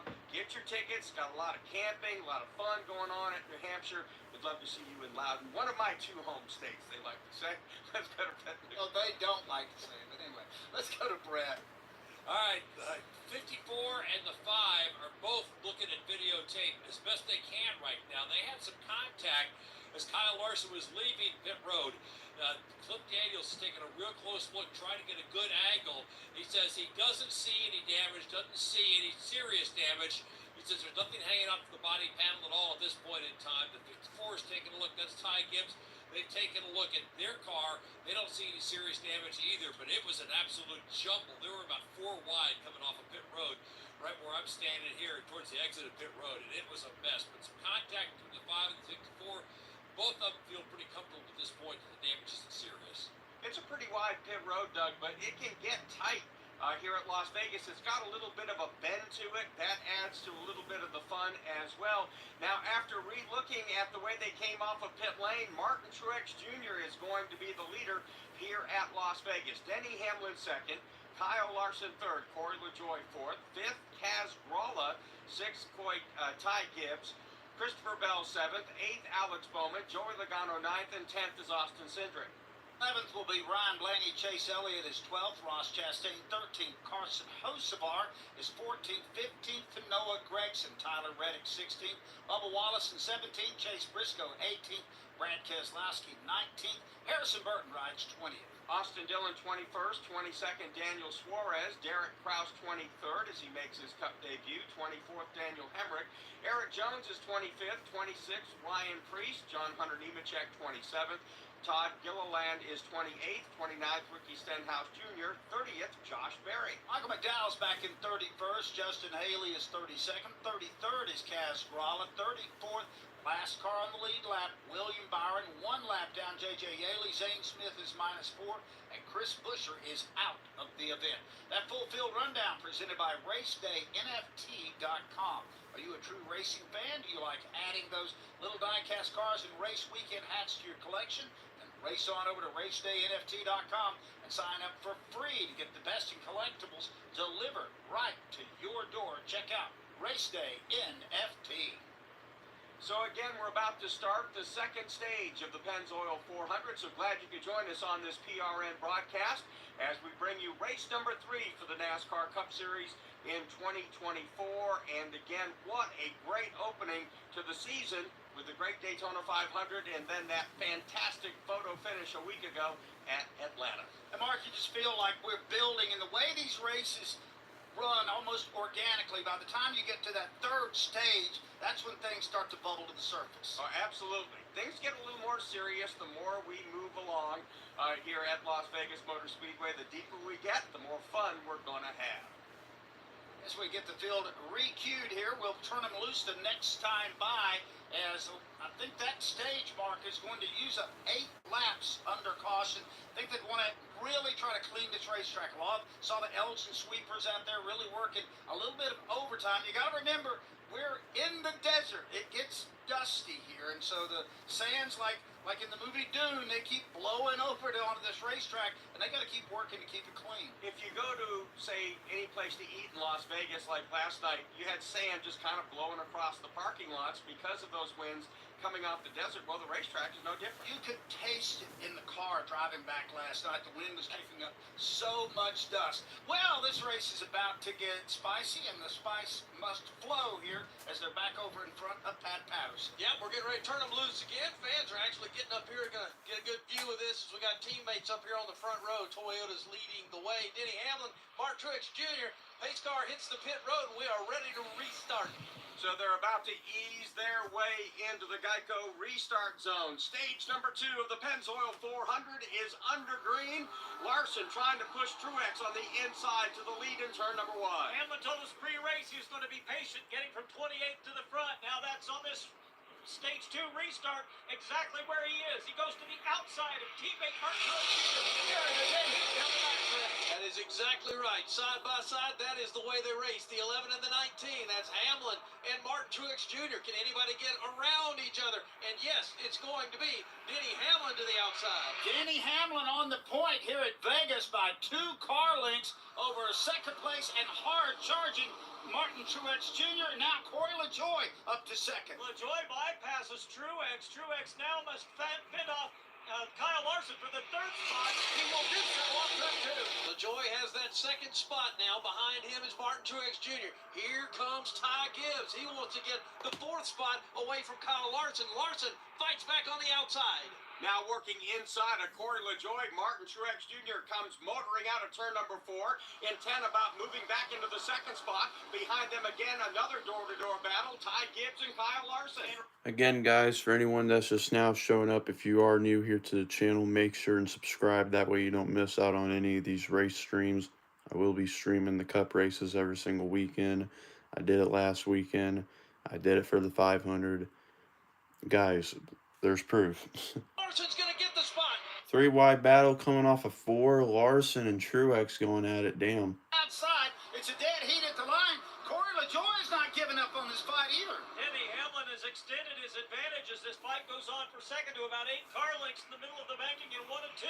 Larson now will clear up the front of Truex. Hamlin checks out up front, then it's Larson, then it's Truex. Now here comes Ryan Blaney. He makes a move on the 7 car of LaJoie. Bottom of the racetrack. He'll try to take that 4th spot away. LaJoie is not letting it go. Behind them, Kyle Busch is there. So is Alex Bowman. Christopher Bell as well. Those cars fight it out with Ty Gibbs. 5 cars fighting for that spot in turn 1. Kyle Busch lost several spots on that exchange of pit stops. He goes to the outside of Ryan Blaney. He'll clear Blaney now and go after Corey LaJoie's machine. Truex tries to close down on the 2nd running. Kyle Larson, meanwhile, up front. Hamlin is gone. The battle for 4th. LaJoie trying to hold on to his position. Ryan Blaney trails Ty Gibbs. Now Blaney will go to the inside of Gibbs on 4. Corey LaJoie rides in 5th. The battle is for 6th. Blaney dives down on the apron to try to get around Ty Gibbs. They'll stay together in 1. The front 5 singled out as they enter the banking in turn number 2. Ryan Blaney goes to the bottom. Still has the chance. Ty Gibbs gets with the advantage off the corner. Bowman joins back. They're down the backstretch once again. Here Ty Gibbs leads this group as Ryan Blaney is right there as they work the bottom of the... Not for real, though, guys. I mean, look, we got over, what, 260 of y'all in here? I mean, seriously, like, come on. Like, we have 105 likes. We got 260 people in here. If you do the math, there's about, like, maybe 50 or 40-something of y'all still that haven't liked the stream. I mean, come on. I mean, I'm literally putting my channel on the line for you guys, and this is what y'all were paying me with? Come on. Right there, Bowman and Chastain, and behind him, Christopher Bell. You're like most dads. They just leave their child, and they never come back. Enter turn number 3. Bowman in front of that group now on the high side of the racetrack. Trying to fun to watch William Byron. He was the last car on the lead lap back in the 34th spot when we started this run. He's only picked up 5, Rob. He's being very methodical. 3 wide battle again. Yeah, he has been very, very patient. Still a long way to go here this afternoon. The fight continues today with Bowen and Chastain. Watching that one, also watching that Tyler Reddick still in the mix here. Right behind him is Joey Logano, goes to the high side of the racetrack. Austin Cindric down at the bottom of the racetrack. Good racing back in the pack. Pat, the last time by Tyler Reddick, 3 wide at the stripe, past both Logano and Cindric. Now Cindric, Logano locked door to door. Those 2 teammates in turn 1. Reddick, another driver that lost a number of stops or positions on pit road during that stop. Came in second, now he's outside the top 10. His teammates go after it right behind him. Top 7 cars or so. Everybody kind of working the bottom of the mid side of the racetrack. You got to go back to Christopher Bell to see him working hard on Alex Bowman. He'll take that spot away and go to try to catch Ross Chastain. Race leader Denny Hamlin checked out, but it looks like that Kyle Larson starting to slowly reel him in. He is, and another Kyle is also coming forward. That is Kyle. Nah, but come on, like I'm just gonna keep talking about it because it's ridiculous. It happens every single weekend. We have so many people that show up to these streams, yet a lot of them still don't realize that they can just subscribe and not even have to miss them at all. I mean, I understand that a lot of people try using it as like an advertisement gig and all that, but like seriously, guys, I mean, if you subscribe, notifications or not, you can still be notified even if you scroll through YouTube. You'll be able to see my stream. That way you don't miss it. For all the old heads out there that doesn't know how YouTube works, you subscribe and it doesn't matter notifications or not, you're still going to get recommended by me one way or another. And it would definitely help out a lot more on your guys' end if you did subscribe. Yes, you're going to help me on my end because of my subscriber count, but I'm here to help you guys. I'm here to help y'all get access to cable. I'm here to help y'all get access to all these NASCAR races that most people probably can't even get to from other countries. We're very fortunate to even be able to do shit like this, but seriously, guys, I mean, if you're struggling with cable, if you're not able to get access to any NASCAR racing right now, or at all whatsoever, subscribe.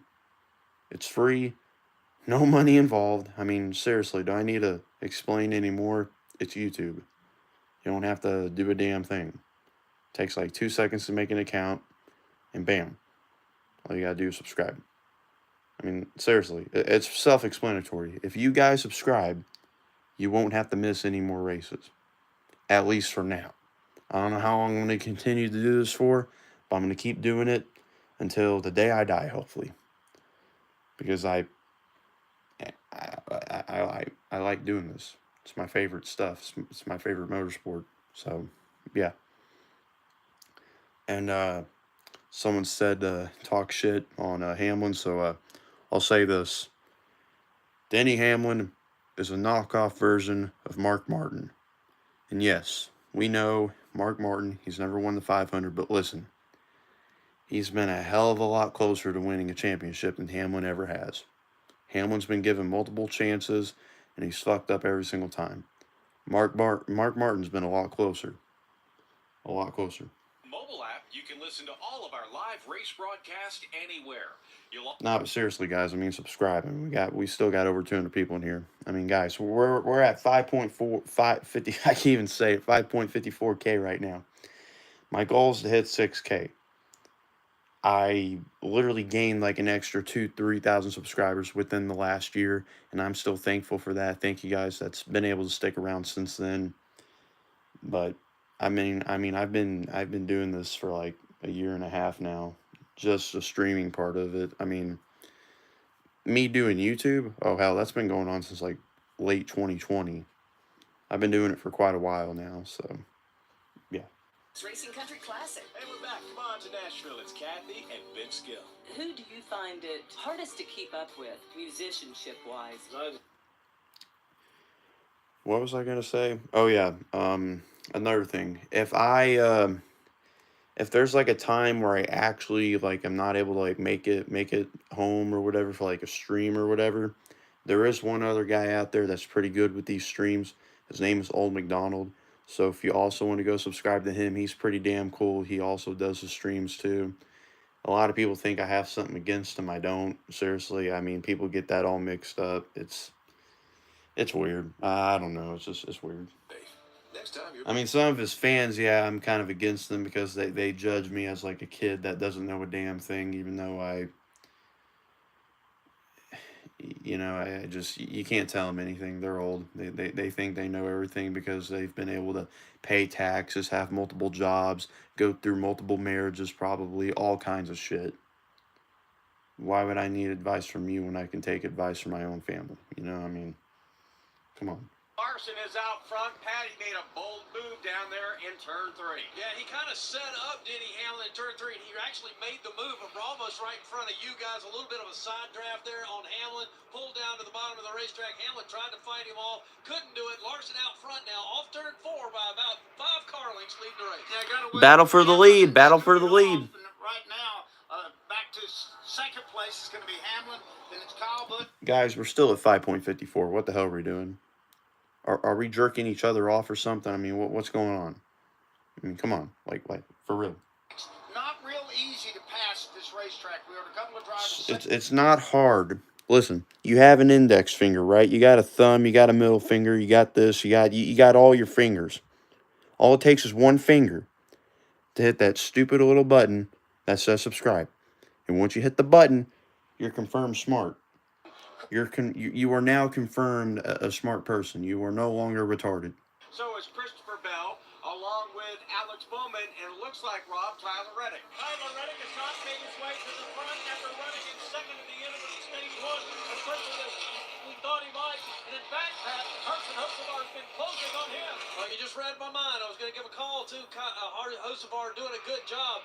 Back up front, though, Kyle Busch wants to take the second spot away. Battle for second. Kyle Busch swings to the outside of Denny Hamlin. At the line, Pat, Rob looks like he'll make the pass at 1. And the two Kyles have been the dominant cars after William Byron had his overheating situation. Off turn 2, Kyle Busch will now clear Denny Hamlin and set his sights on Kyle Larson. And you mentioned Corey LaJoie doing a great job holding position right now. Mark Truex Jr. trying to close in on him in that 5th spot. Behind him, Ryan Blaney also trying to hold on to Mark Truex win right now. Top 6 cars hunting the bottom of the racetrack in 3 and 4. Tied. Okay. Apparently a lot of people are sped. I don't know why I even put the poll up. Right in front of them, it is the machine of Corey LaJoie that gives away the 4th position to Mark Truex Jr. just a few laps ago. People are going to be brutally honest about themselves. They're going to be like, yes, I'm pretty damn stupid. Like, people are going to say it. In on Corey LaJoie, all of those cars at the very bottom of the racetrack. Then you go upstairs to see Ty Gibbs trying to work that portion of the racetrack. Up front, once again, it's going to be Kyle. This is scary. If this becomes a tie vote, I'm going to be actually scared. He's almost picked up a full second lead over second place running Kyle Busch. Denny Hamlin 3rd, Martin Truex Jr. 4th, and 5th right now will go to Corey LaJoie. And Mark, in many ways, I feel like this is Corey LaJoie's best run that we've seen. It's not a restrictor plate track. He didn't inherit this. He's just raced his way up there. Doug, we talked about this in the pre-race show. This is a race. If you leave here with speed, you have to feel pretty good about yourself and your team. I think That was a very close poll. I'm kind of scared now of what some of y'all are doing in y'all's lives. I feel like one of y'all is going to be like, one of y'all is going to end up working at McDonald's, and then you're going to like ask the person what they want to order again and again and again and again. And then they're going to be like, dude, I already said my order.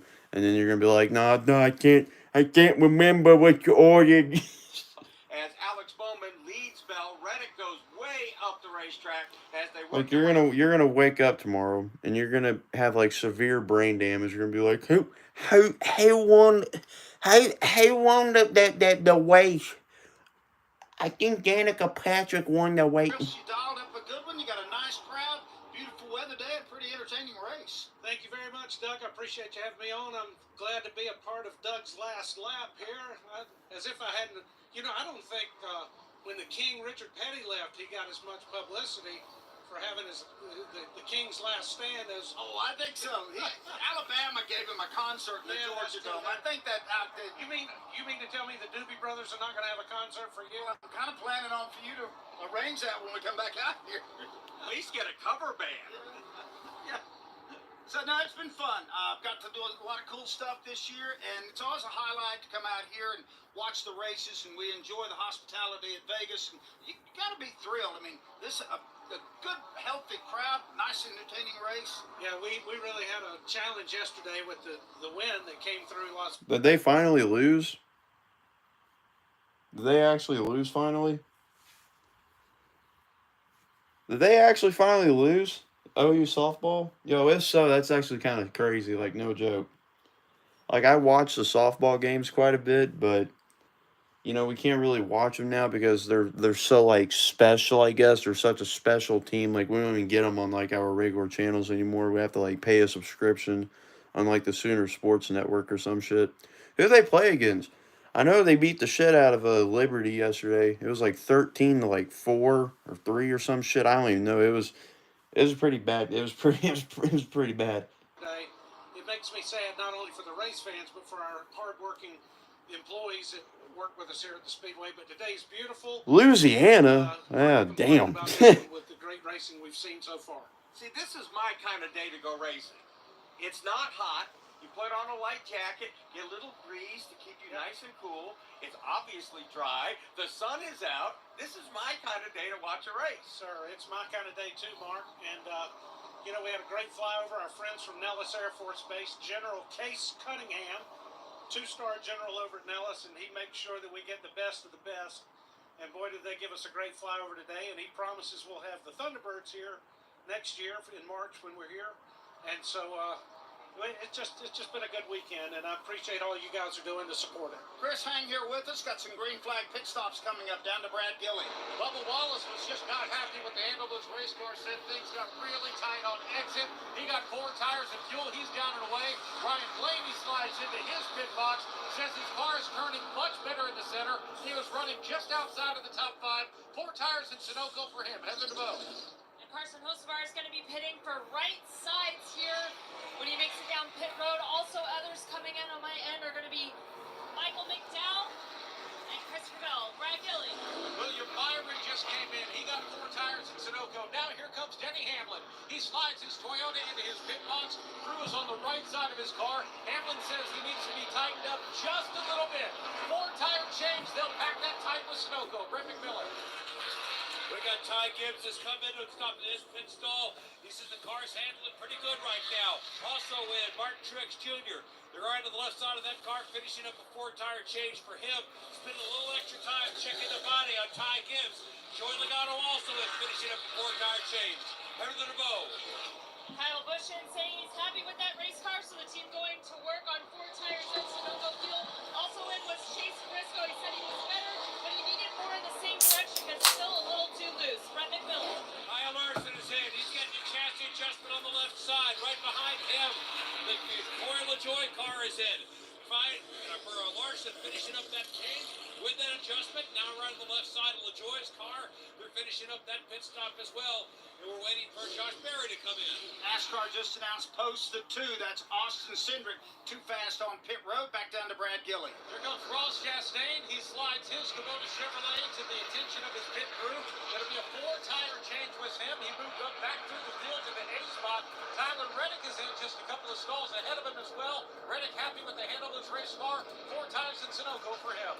Chastain had taken over the lead briefly for 1 lap after Kyle Larson here pitted under green. Again, as other cars get ready to make green flag pit stops, we'll cycle through. Let's go back down to Brett McMillan. Josh Berry's in. He just got a chassis adjustment on the right side or on the left side of that car. Left side tire is on. He peels out. 11.5 second stop for him. Some kind of issue there for Bubba Wallace. He had to make multiple pit stops. Saw him on the pit lane at least twice. He dropped out of the top 10.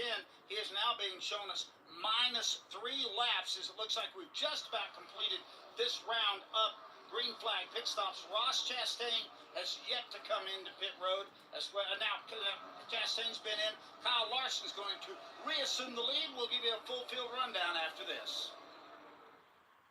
We work hard to keep our cars looking great on the outside, but engine components need our attention. I'm gonna be really disappointed if y'all pick the wrong one. For lubricant to disperse carbon buildup in your engine fuel system to keep your car or truck running at its peak. By soaking Like I'm gonna shed a tear. I'm really gonna shed a tear. improves performance, extends engine life, and reduces emissions. Trust the many customers who said, "Thanks for saving my engine." Find out more at zmax.com or follow us on. Yeah, look at that. By a landslide. Look at this. Piggy bundles let you create your own delicious combo. Choose from a sausage biscuit, egg and cheese biscuit, small seasoned potatoes, and a medium hot coffee. But it's obvious which combo's the best. Sausage biscuit and small seasoned potatoes. Well, maybe it's the fresh cracked egg and cheese biscuit with a medium hot coffee. Or 2 savory sausage biscuits. Whichever you pick, you can't go wrong. Choose wisely. Choose Wendy's new 2 for $3 Biggie bundles. Limited time only. U.S. price and participation may vary by dollar. The combo single item at regular price. Smithfield Bacon, baby. Powered by Bacon, baby. So that's a couple of drivers that too fast Smithfield. during these green flag pit stops. Smithfield, baby. Smithfield. Ross Chastain from Las Vegas Motor Speedway. This is PRN, the Performance Racing Network. Time to pull down on that handle and start rolling them here at Las Vegas Motor Speedway. The green flag flies. Oh my God, look, Kyle Larson's in the lead. He's going to win another race in the most boring way possible. Now Keselowski goes way up the racetrack. Here comes Harrison Burton. He rockets to the lead. Trouble. Car goes around. It's Chris Buescher. Joey Logano battles to the outside. They come back to the start-finish line. Bubba Wallace looks inside, and now here's Byron. Takes a quick left to block him. They head back to 1. Here goes Ross Chastain. He's going to the bottom of the racetrack. Bubba goes up. Blaney hits the outside wall. Off of turn 2. Can Christopher Bell do anything with him? He gets down to the bottom of the racetrack. Briscoe dives to the bottom of the racetrack. Side by side. They get loose. They spin. Now Tyler Reddick does a 360. So does Briscoe. Heading into turn number 7 as he wraps it around. The crowd is cheering for Daniel Suarez here on this final lap. Allmendinger gets into Alex Bowman. Ross Chastain back out to the front for the final time. This is PRN.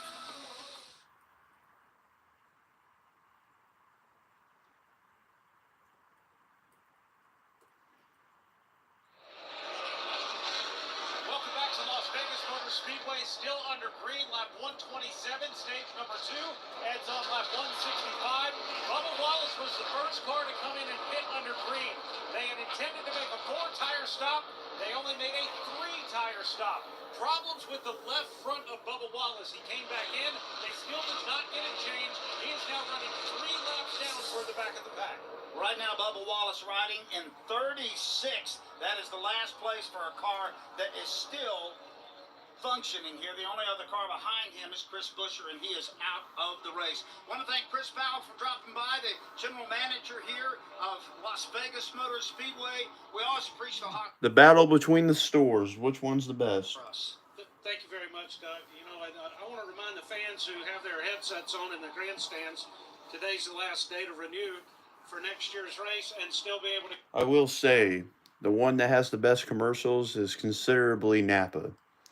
Napa know-how, Napa know-how, Napa know-how, Napa know-how, Napa know-how. as well. Chris, always a pleasure coming out here. Thanks for hosting us. Thank you, Doug. Thank you, Mark. Chris Powell, Las Vegas Motor Speedway. Time now for our... I remember watching Michael Waltrip dance on TV in his race suit. 0.3 seconds over Denny Hamlin. Ron Blaney is third. Fourth is Kyle Busch. Ty Gibbs is fifth. Sixth, Martin Truex Jr. Tyler Reddick is seventh. Eighth is Joey Logano. Ninth is Corey LaJoie, and 10th is Chase Elliott. 11th is Austin Dillon. Chase Briscoe, 12th. Carson Hocevar has moved up to 13th, dropping Christopher Bell to 14th. Daniel Suarez is 15th. 16th, Alex Bowman. William It's Mike. It's Mike Joy. 18th, Noah Gragson. Todd Gilliland is 19th. 20th, Michael McDowell. 21st is Brad Keselowski. Ricky Stenhouse Jr. is 22nd. 23rd, John Hunter Nemechek. Ryan Preece is 24th. 25th will be Eric Jones. Josh Berry rides 26th. Harrison Burton 27th. Kaz Grala 28th. And 29th will be Derek Kraus. That's the last car on a lead lap Ross Chastain, after his speeding penalty, is the first car 1 lap down in 30th. 31st is Justin Haley. Austin Cindric also down 1 lap in 32nd. Daniel Hemrick also -1 in 33rd. -2 laps. J.J. Yeley 34th. 35th. Bubba Wallace -3. Zane Smith in 36th, -6 laps. And the only car out after he lost a tire, hit the wall in turn number 2. Chris Buescher will finish 37th today. That leaderboard update brought to you by Rheem. Visit Rheem.com to find a contractor near you. Rheem, provider of a new degree of comfort and proud sponsor of Christopher Bell in the number 20 Toyota. So right now on the racetrack, everything kind of strung out, although Ryan Blaney, or may check that. That's Joey Logano running 8th. Behind him, Corey LaJoie, Chase Elliott, Austin Dillon trying to close in. Big Giant goes to the low side of the racetrack. He'll bypass the car of Corey LaJoie.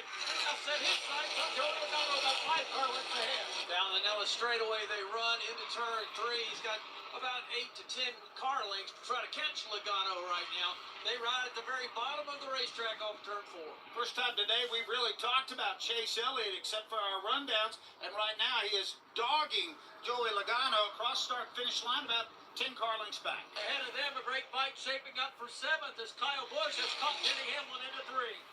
Watching that battle as they work into turn 3. It's about a car length and a half separate those 2 cars. Behind him, once again, Ryan Blaney and Ty Gibbs in pursuit.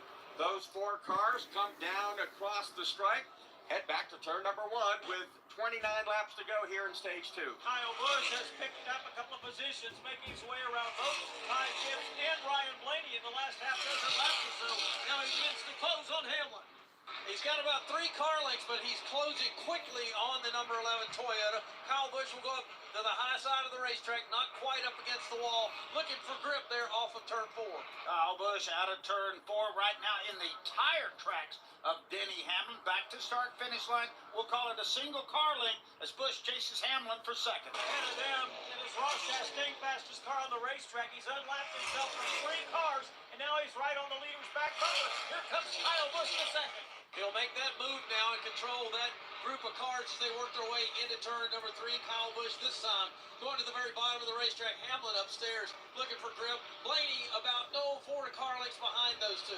Ross Chastain digging hard to make back his lap the old-fashioned way. Trails leader Kyle Larson in 1. Well, if he can get around him and get back on the lead lap, he can pit with the leaders instead of having to wait a lap. That's probably why he's racing so hard to try to catch Kyle Larson. And hard it be, that is exactly right. He'll chase him down to about 5 different car lengths, 5 car lengths, I should say.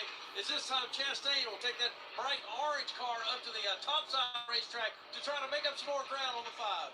Chastain down the front stretch here, 6 car lengths behind race leader Kyle Larson. Remember, this is a race for him to unlap himself back to 1. And I'm sure Kyle Larson's been told this is a guy you probably don't want to make it easy for him to get back on the lead lap. And Larson now begins to step away just a bit. Yeah, Chastain's got his work cut out for him now if he wants to get around the leader. Down the back stretch, they come once again. Larson goes to the very bottom of the racetrack, takes that left front tire right on the white line, and Chastain will follow suit. Let's go down to O'Reilly Auto Parts pit reporter Brad Gilly. Mark, I have a little more about the problems with Bubba Wallace. Remember, he came in to make a 4-tire stop. They changed 3. For the record, yes, I know NASCAR started in 1948, but not a lot of people really knew what it was back in the 40s and 50s, so yeah, that's why I said 60s and 70s to start out with. Pit gun bigger than the one that they normally go over the wall with, and then they're going to do it the old-fashioned way as well.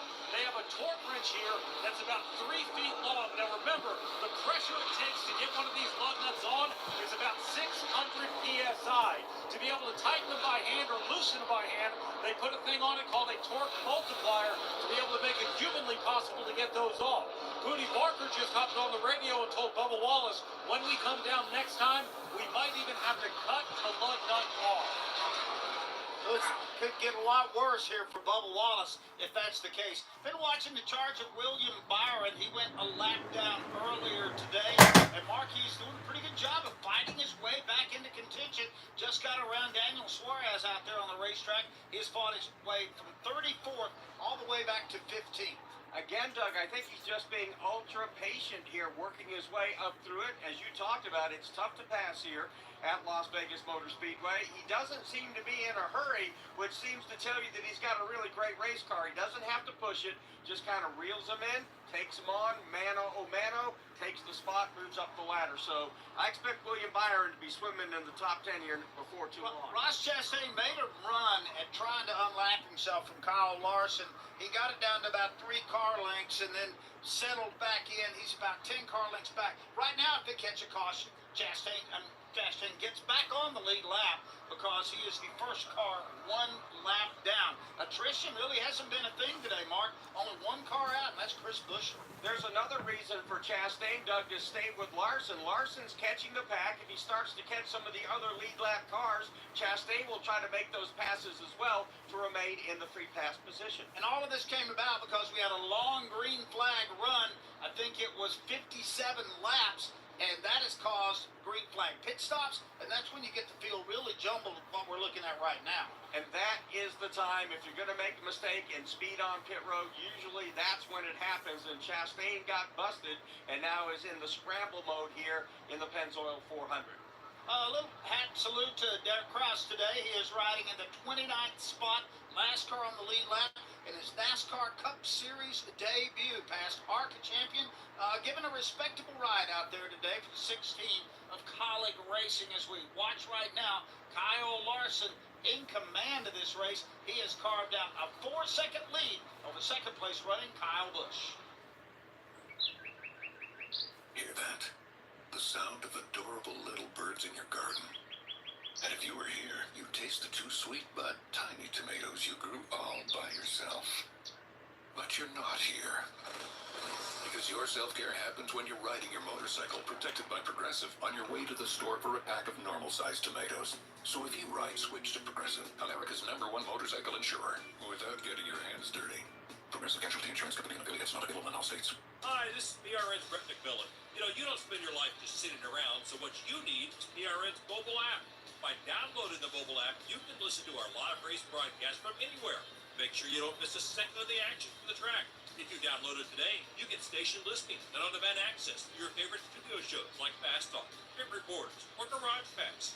Get all the latest racing information at your fingertips with the PRN mobile app. Download today. Available at the Apple App Store and on Google Play. 121 laps remain here in the Pennzoil 400. We've completed 146. Top 5 read like this. Kyle Larson with a 3.7-second lead over Kyle Busch. Denny Hamlin is 3rd. 4th is Ryan Blaney. And 5th belongs to Ty Gibbs. This is PRN, the Performance Racing Network. Are you ready? Because Vintage NASCAR is back. Get ready for some bumper banging fun because in 2024, the Food City 500 is back. That's right, back on concrete, back to sheet metal bending chaos, back to racing the way it ought to be. Grab a spring weekend package today and save 15%.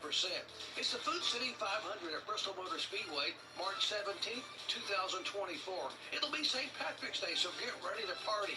Visit BristolMotorspeedway.com for tickets and details. The NASCAR Championship runs through Atlanta Motor Speedway with 2 thrilling race weekends in 2024. It's win and you're in for the Ambetter Health 400 Spring Weekend, February 23rd to the 25th. Come fall, the Cup Series playoffs begin with the Quaker State 400 available at Walmart on September 7th and 8th. The best way to experience the action is at the track, and you can get the best prices on season, weekend, and single-day tickets through October 31st. Go to AtlantaMotorspeedway.com to get yours today.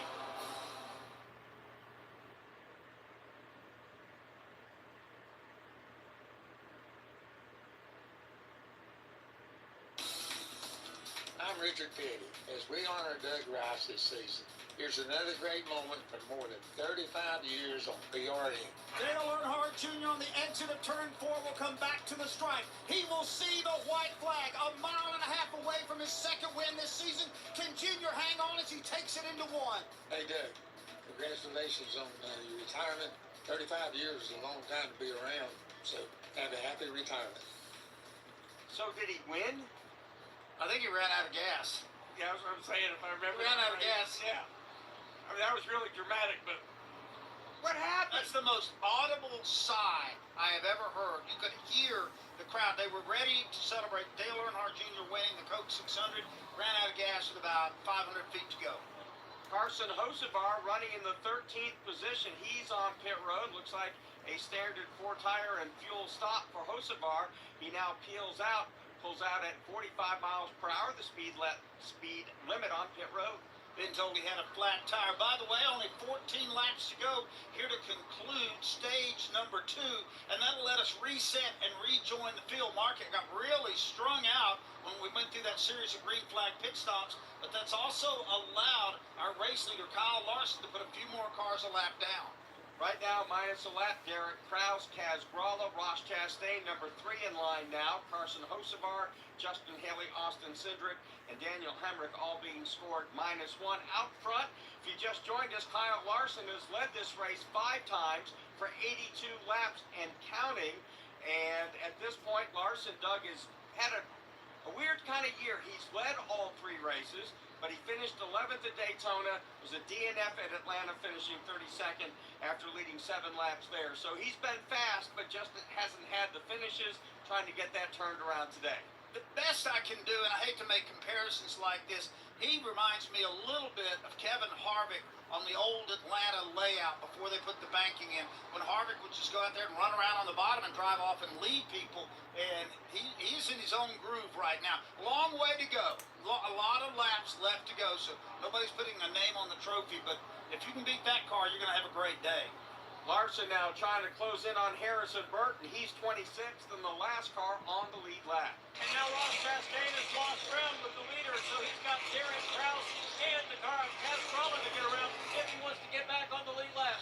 Larson being very patient with Harrison Burton.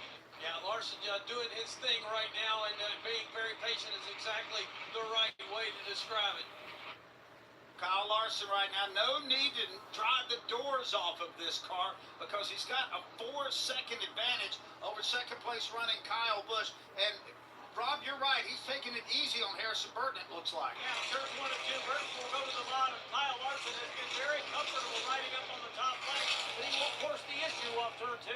Yeah, he'll stay about a car length behind him. We'll see what he does when he gets down here in 3 and 4. Larson's going to take the 5 car up to the top side of the racetrack. Harrison Burton working down at the very bottom of the track.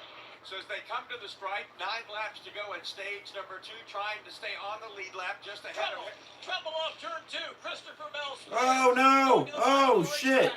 Oh, shit. Watch out. A caution flag. Nobody hits the outside wall nor the inside wall.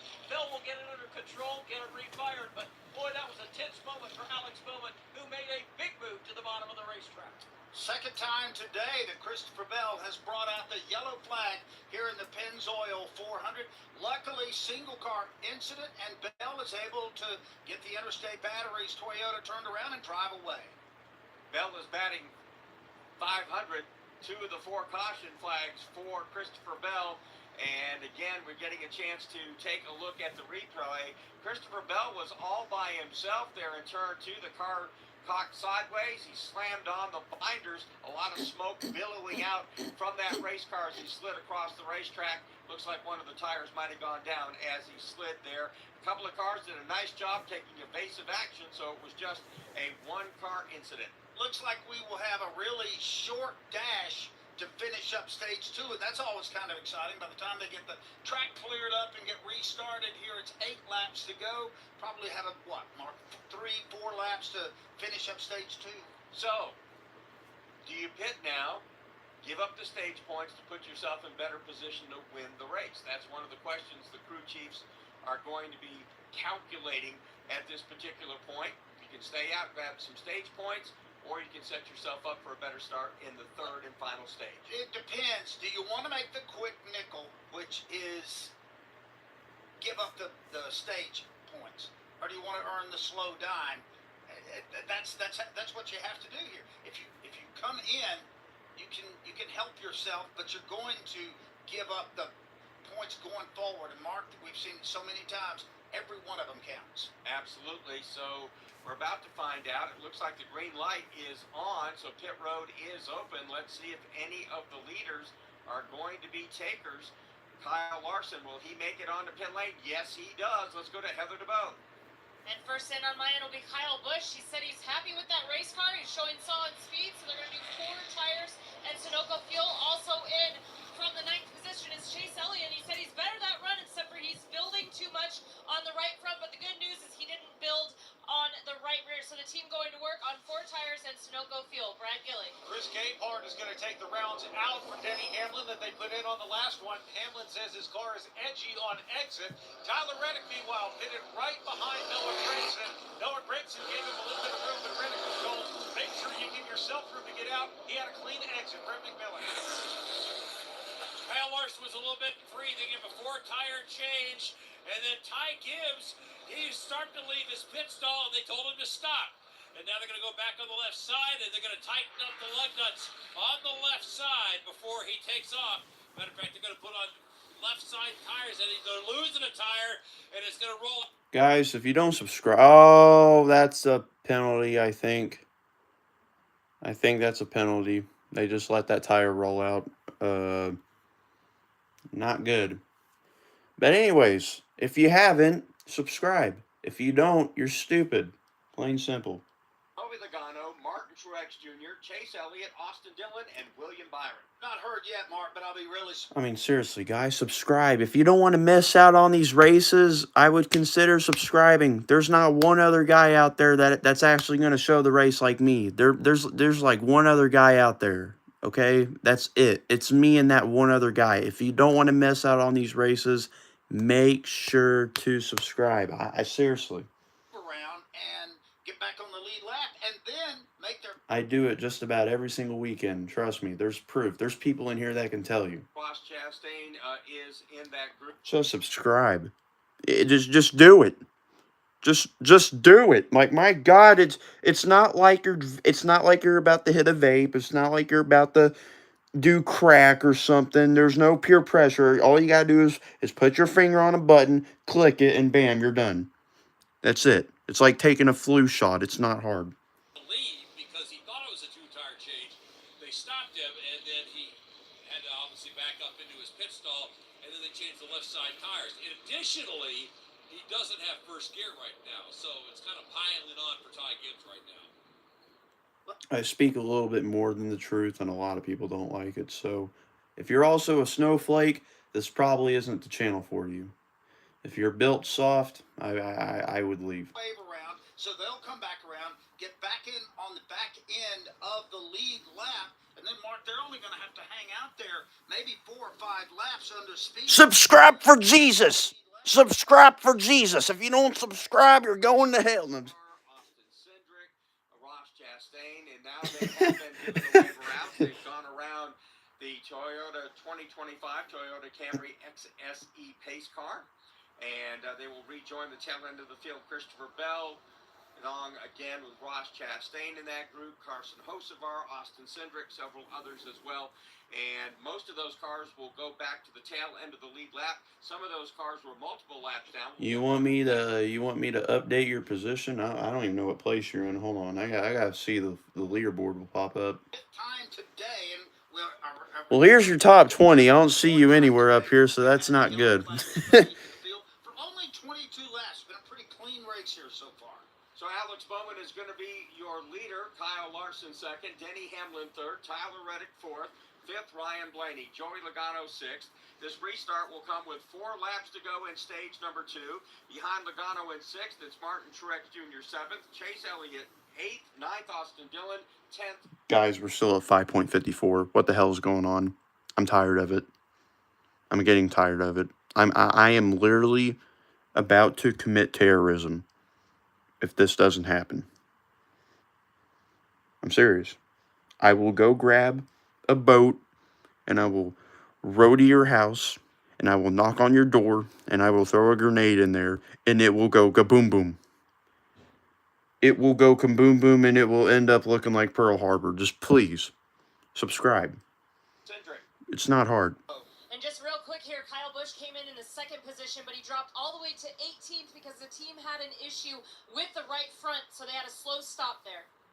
Pit stop problems plaguing. Subscribe or you'll end up being like Denny Hamlin. Did I do anything? Down the bottom end of the front row. Up top, of course, is his teammate. Luke, I know where you are, and I will find you, and I will kill you. 100 laps, 1:07 to go here. Field in the Geico restart zone. Green flag waves. Boogity boogie boogie again. With his teammate Kyle Larson. Fire Monkey. That is a nice name. I like that name. All afternoon thus far, he'll try to parlay old tires into a position here at the end of stage two. He'll lead off two, and here comes his teammate to trail. Wow, what a hornet's nest behind all of those guys. They got 4 wide there for a moment. Bowman up front. He's got a half a car length out in front of Larson. Larson in the second spot, and then Tyler Reddick. Reddick now looking for some running room. Kyle Larson now powers to the inside of Alex Bowman. Just because I like your name, Fire Monkey, you now have moderator. You have now been hired. Well, welcome to the Bacon Army. You have now been hired. It looks like he'll bypass Alex Bowman. Bowman will battle back up on the top car. Bowman's got the outside of battle for second, and Reddick on the inside. Reddick couldn't do anything with him off of 2. Bottom of the racetrack now. He'll try to edge out in front to get that second spot as Larson leads. Kyle Larson has been a fixture on the point today. He'll lead them back to the line. Side-by-side battle for second. Tyler Reddick tries to root underneath Alex Bowman.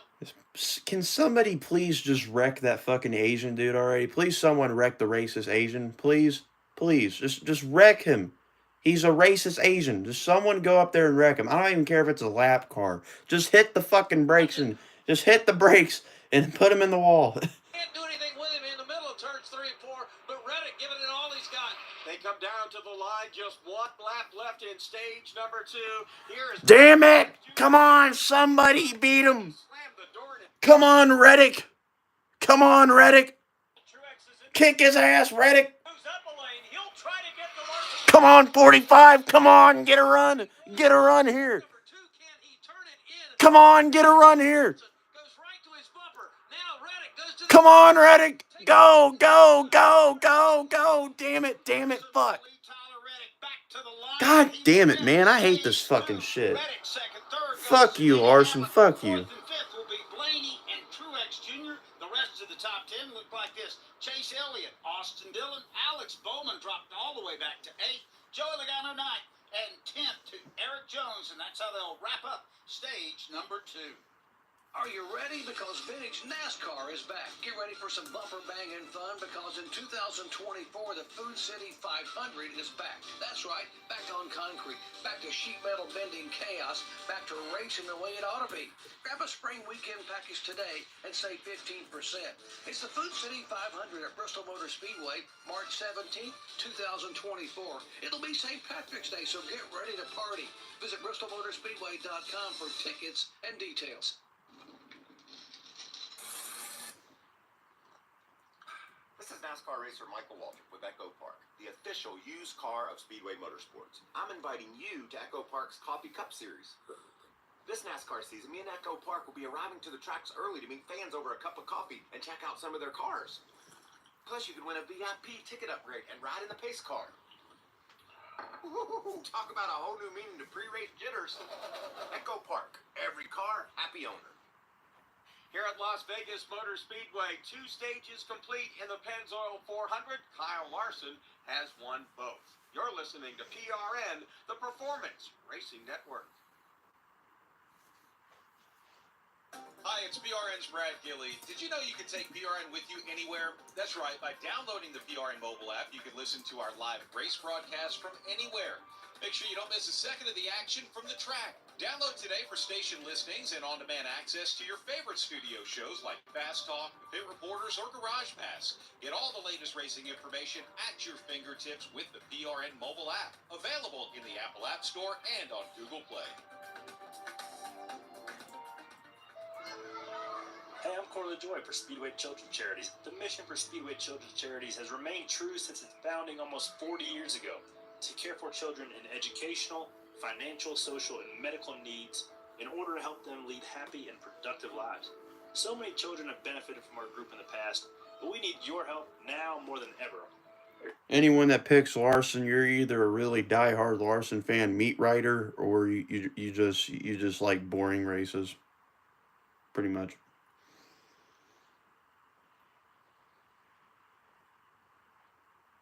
Oh, great. Again, an absolutely beautiful day in Las Vegas. So glad you could join us here on PRN for this broadcast of the Pennzoil 400. In just a few moments, we'll take the green flag in the third and final stage for the Pennzoil 400. But right now, let's pause 10 seconds for station identification. This is PRN, the Performance Racing Network.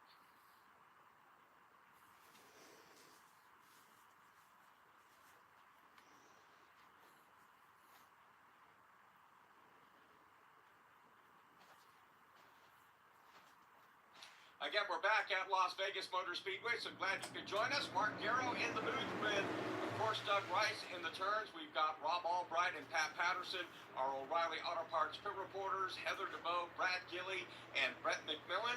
And again, so glad you could join us. Absolutely gorgeous day here in Las Vegas. The fans are enjoying a great race. And let's reset the field for you now as, let's see what happens here, though. They've got pit lane open. So let's see if there's any takers. Again, most of these cars pitted before the end of stage number 2. Alex Bowman, who took on 2 tires to try to win the stage, he is coming onto the pit lane right now. So is William Byron, several others. Let's go to Heather DeBoe. And Alex Bowman, his crew chief Blake Harris, said we missed the adjustment on that last stop for you, so we're going to clean it up down here. But ultimately, he needs to turn better, so he wants them to go back to the adjustments from 2 runs ago. Brad Gilley. After taking the weight around, Cross Chastain comes in now for his 4 fresh tires, and they're going to top him off with Sunoco. Remember, the beginning of the race, he had to restart or had to start at the back and drove through the field. William Byron also came in, strategy play to put 4 fresh tires on for him. Brett McMillan. 4-tire change for Ricky Stenhouse Jr. He said the car was tight. Also tight, that was Austin Cindric. He came in and got an air pressure adjustment in 4 tires. Also pitting under this stage pit stop is Michael McDowell, the Love's Travel Stops Ford, heading back out onto pit road. So, Mark, what do you feel like we've learned here through 2 stages of the Pennzoil 400? Well, we've learned that Hendricks Motorsports is intent on winning this race again, and here's a little bit of a tidbit for you. The last driver to win both stages and the race. If somebody can clip that, please. He's won the opening 2 stages this afternoon. He has led 9 today out of 168. He is the leader right now. Tyler Reddick is second. Third is Denny Hamlin. Ryan Blaney is 4th. 5th to Martin Truex Jr. Chase Elliott is 6th. 7th, Austin Dillon. Joey Logano 8th. 9th is Eric. I need a fucking beer right now, Rick. I need a huge ass fucking keg. I just need a huge keg. When they come back around this next time, there's going to be... If Larson wins, I want to forget about this race. I just want to forget about it. There is no way they can make it on a tank of Sunoco fuel, but what they can do is decide when they want to... Now, if someone can actually clip that, though, and post it, please do. That'd be really funny. 65 laps, maybe stretch it to 70 if they really want to, on 1 tank of Sunoco race fuel. The strategy should be pretty interesting.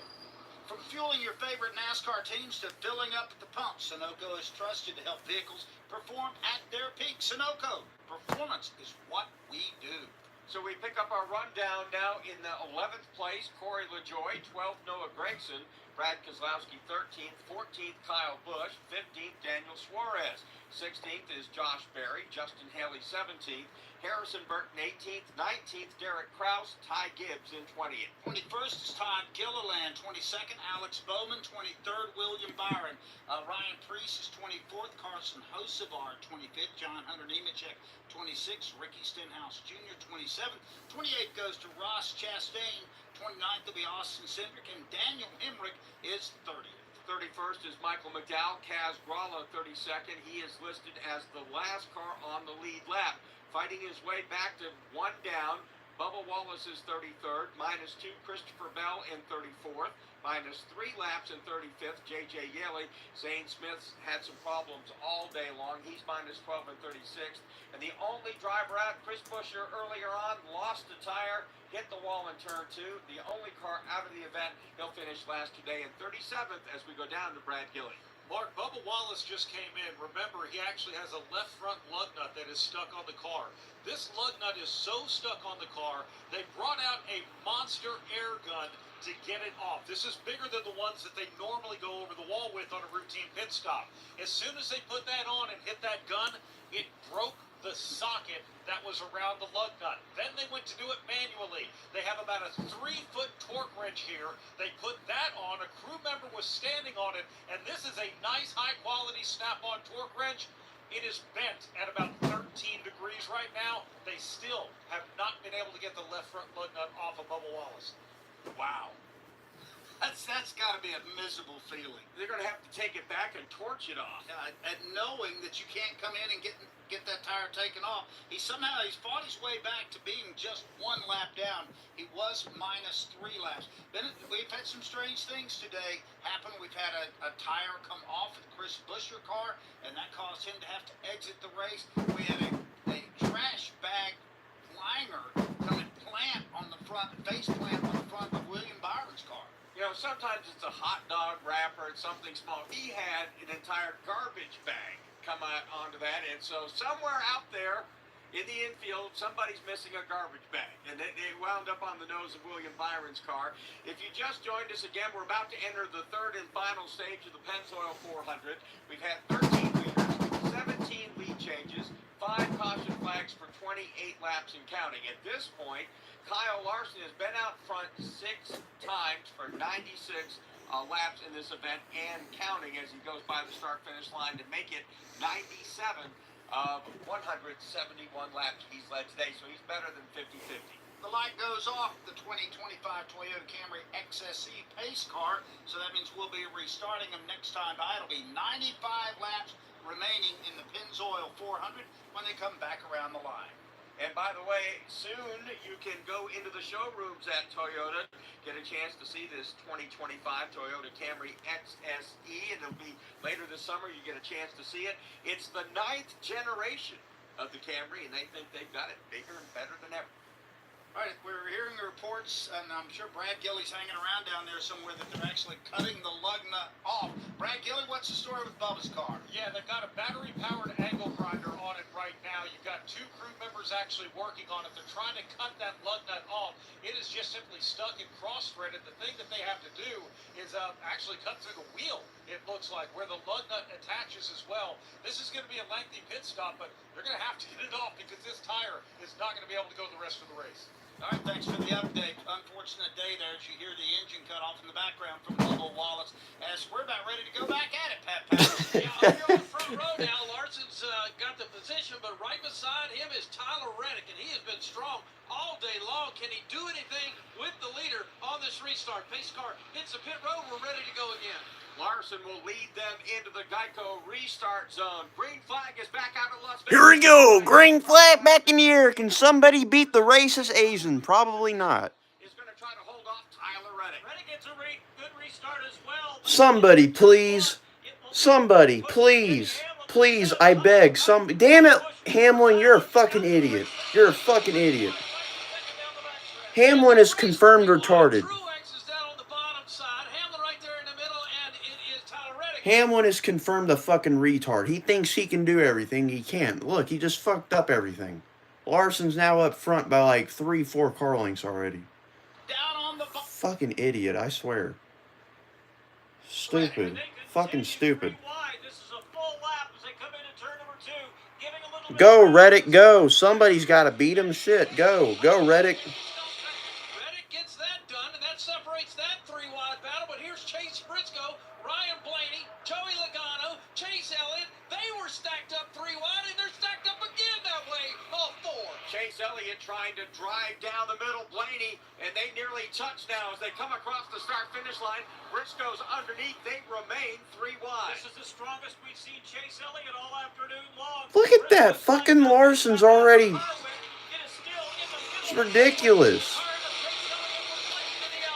You just don't see this very often on a 1.5-mile racetrack. But Look, personally, if I got someone that fucking ahead of me, like that fucking far, on the next restart, I'm just wrecking them. I don't give a shit if they penalize me or not. I want everyone to have an exciting race. I don't want somebody just fucking crop dusting the field by like 10 fucking car lengths. That's boring as hell. I don't give a shit if y'all want to call that pure domination. I know it's impressive, but goddamn, we want some more fun in this sport. Like shit. the best battle is this group that just kind of broke up there with Briscoe out in front of Chase Elliott.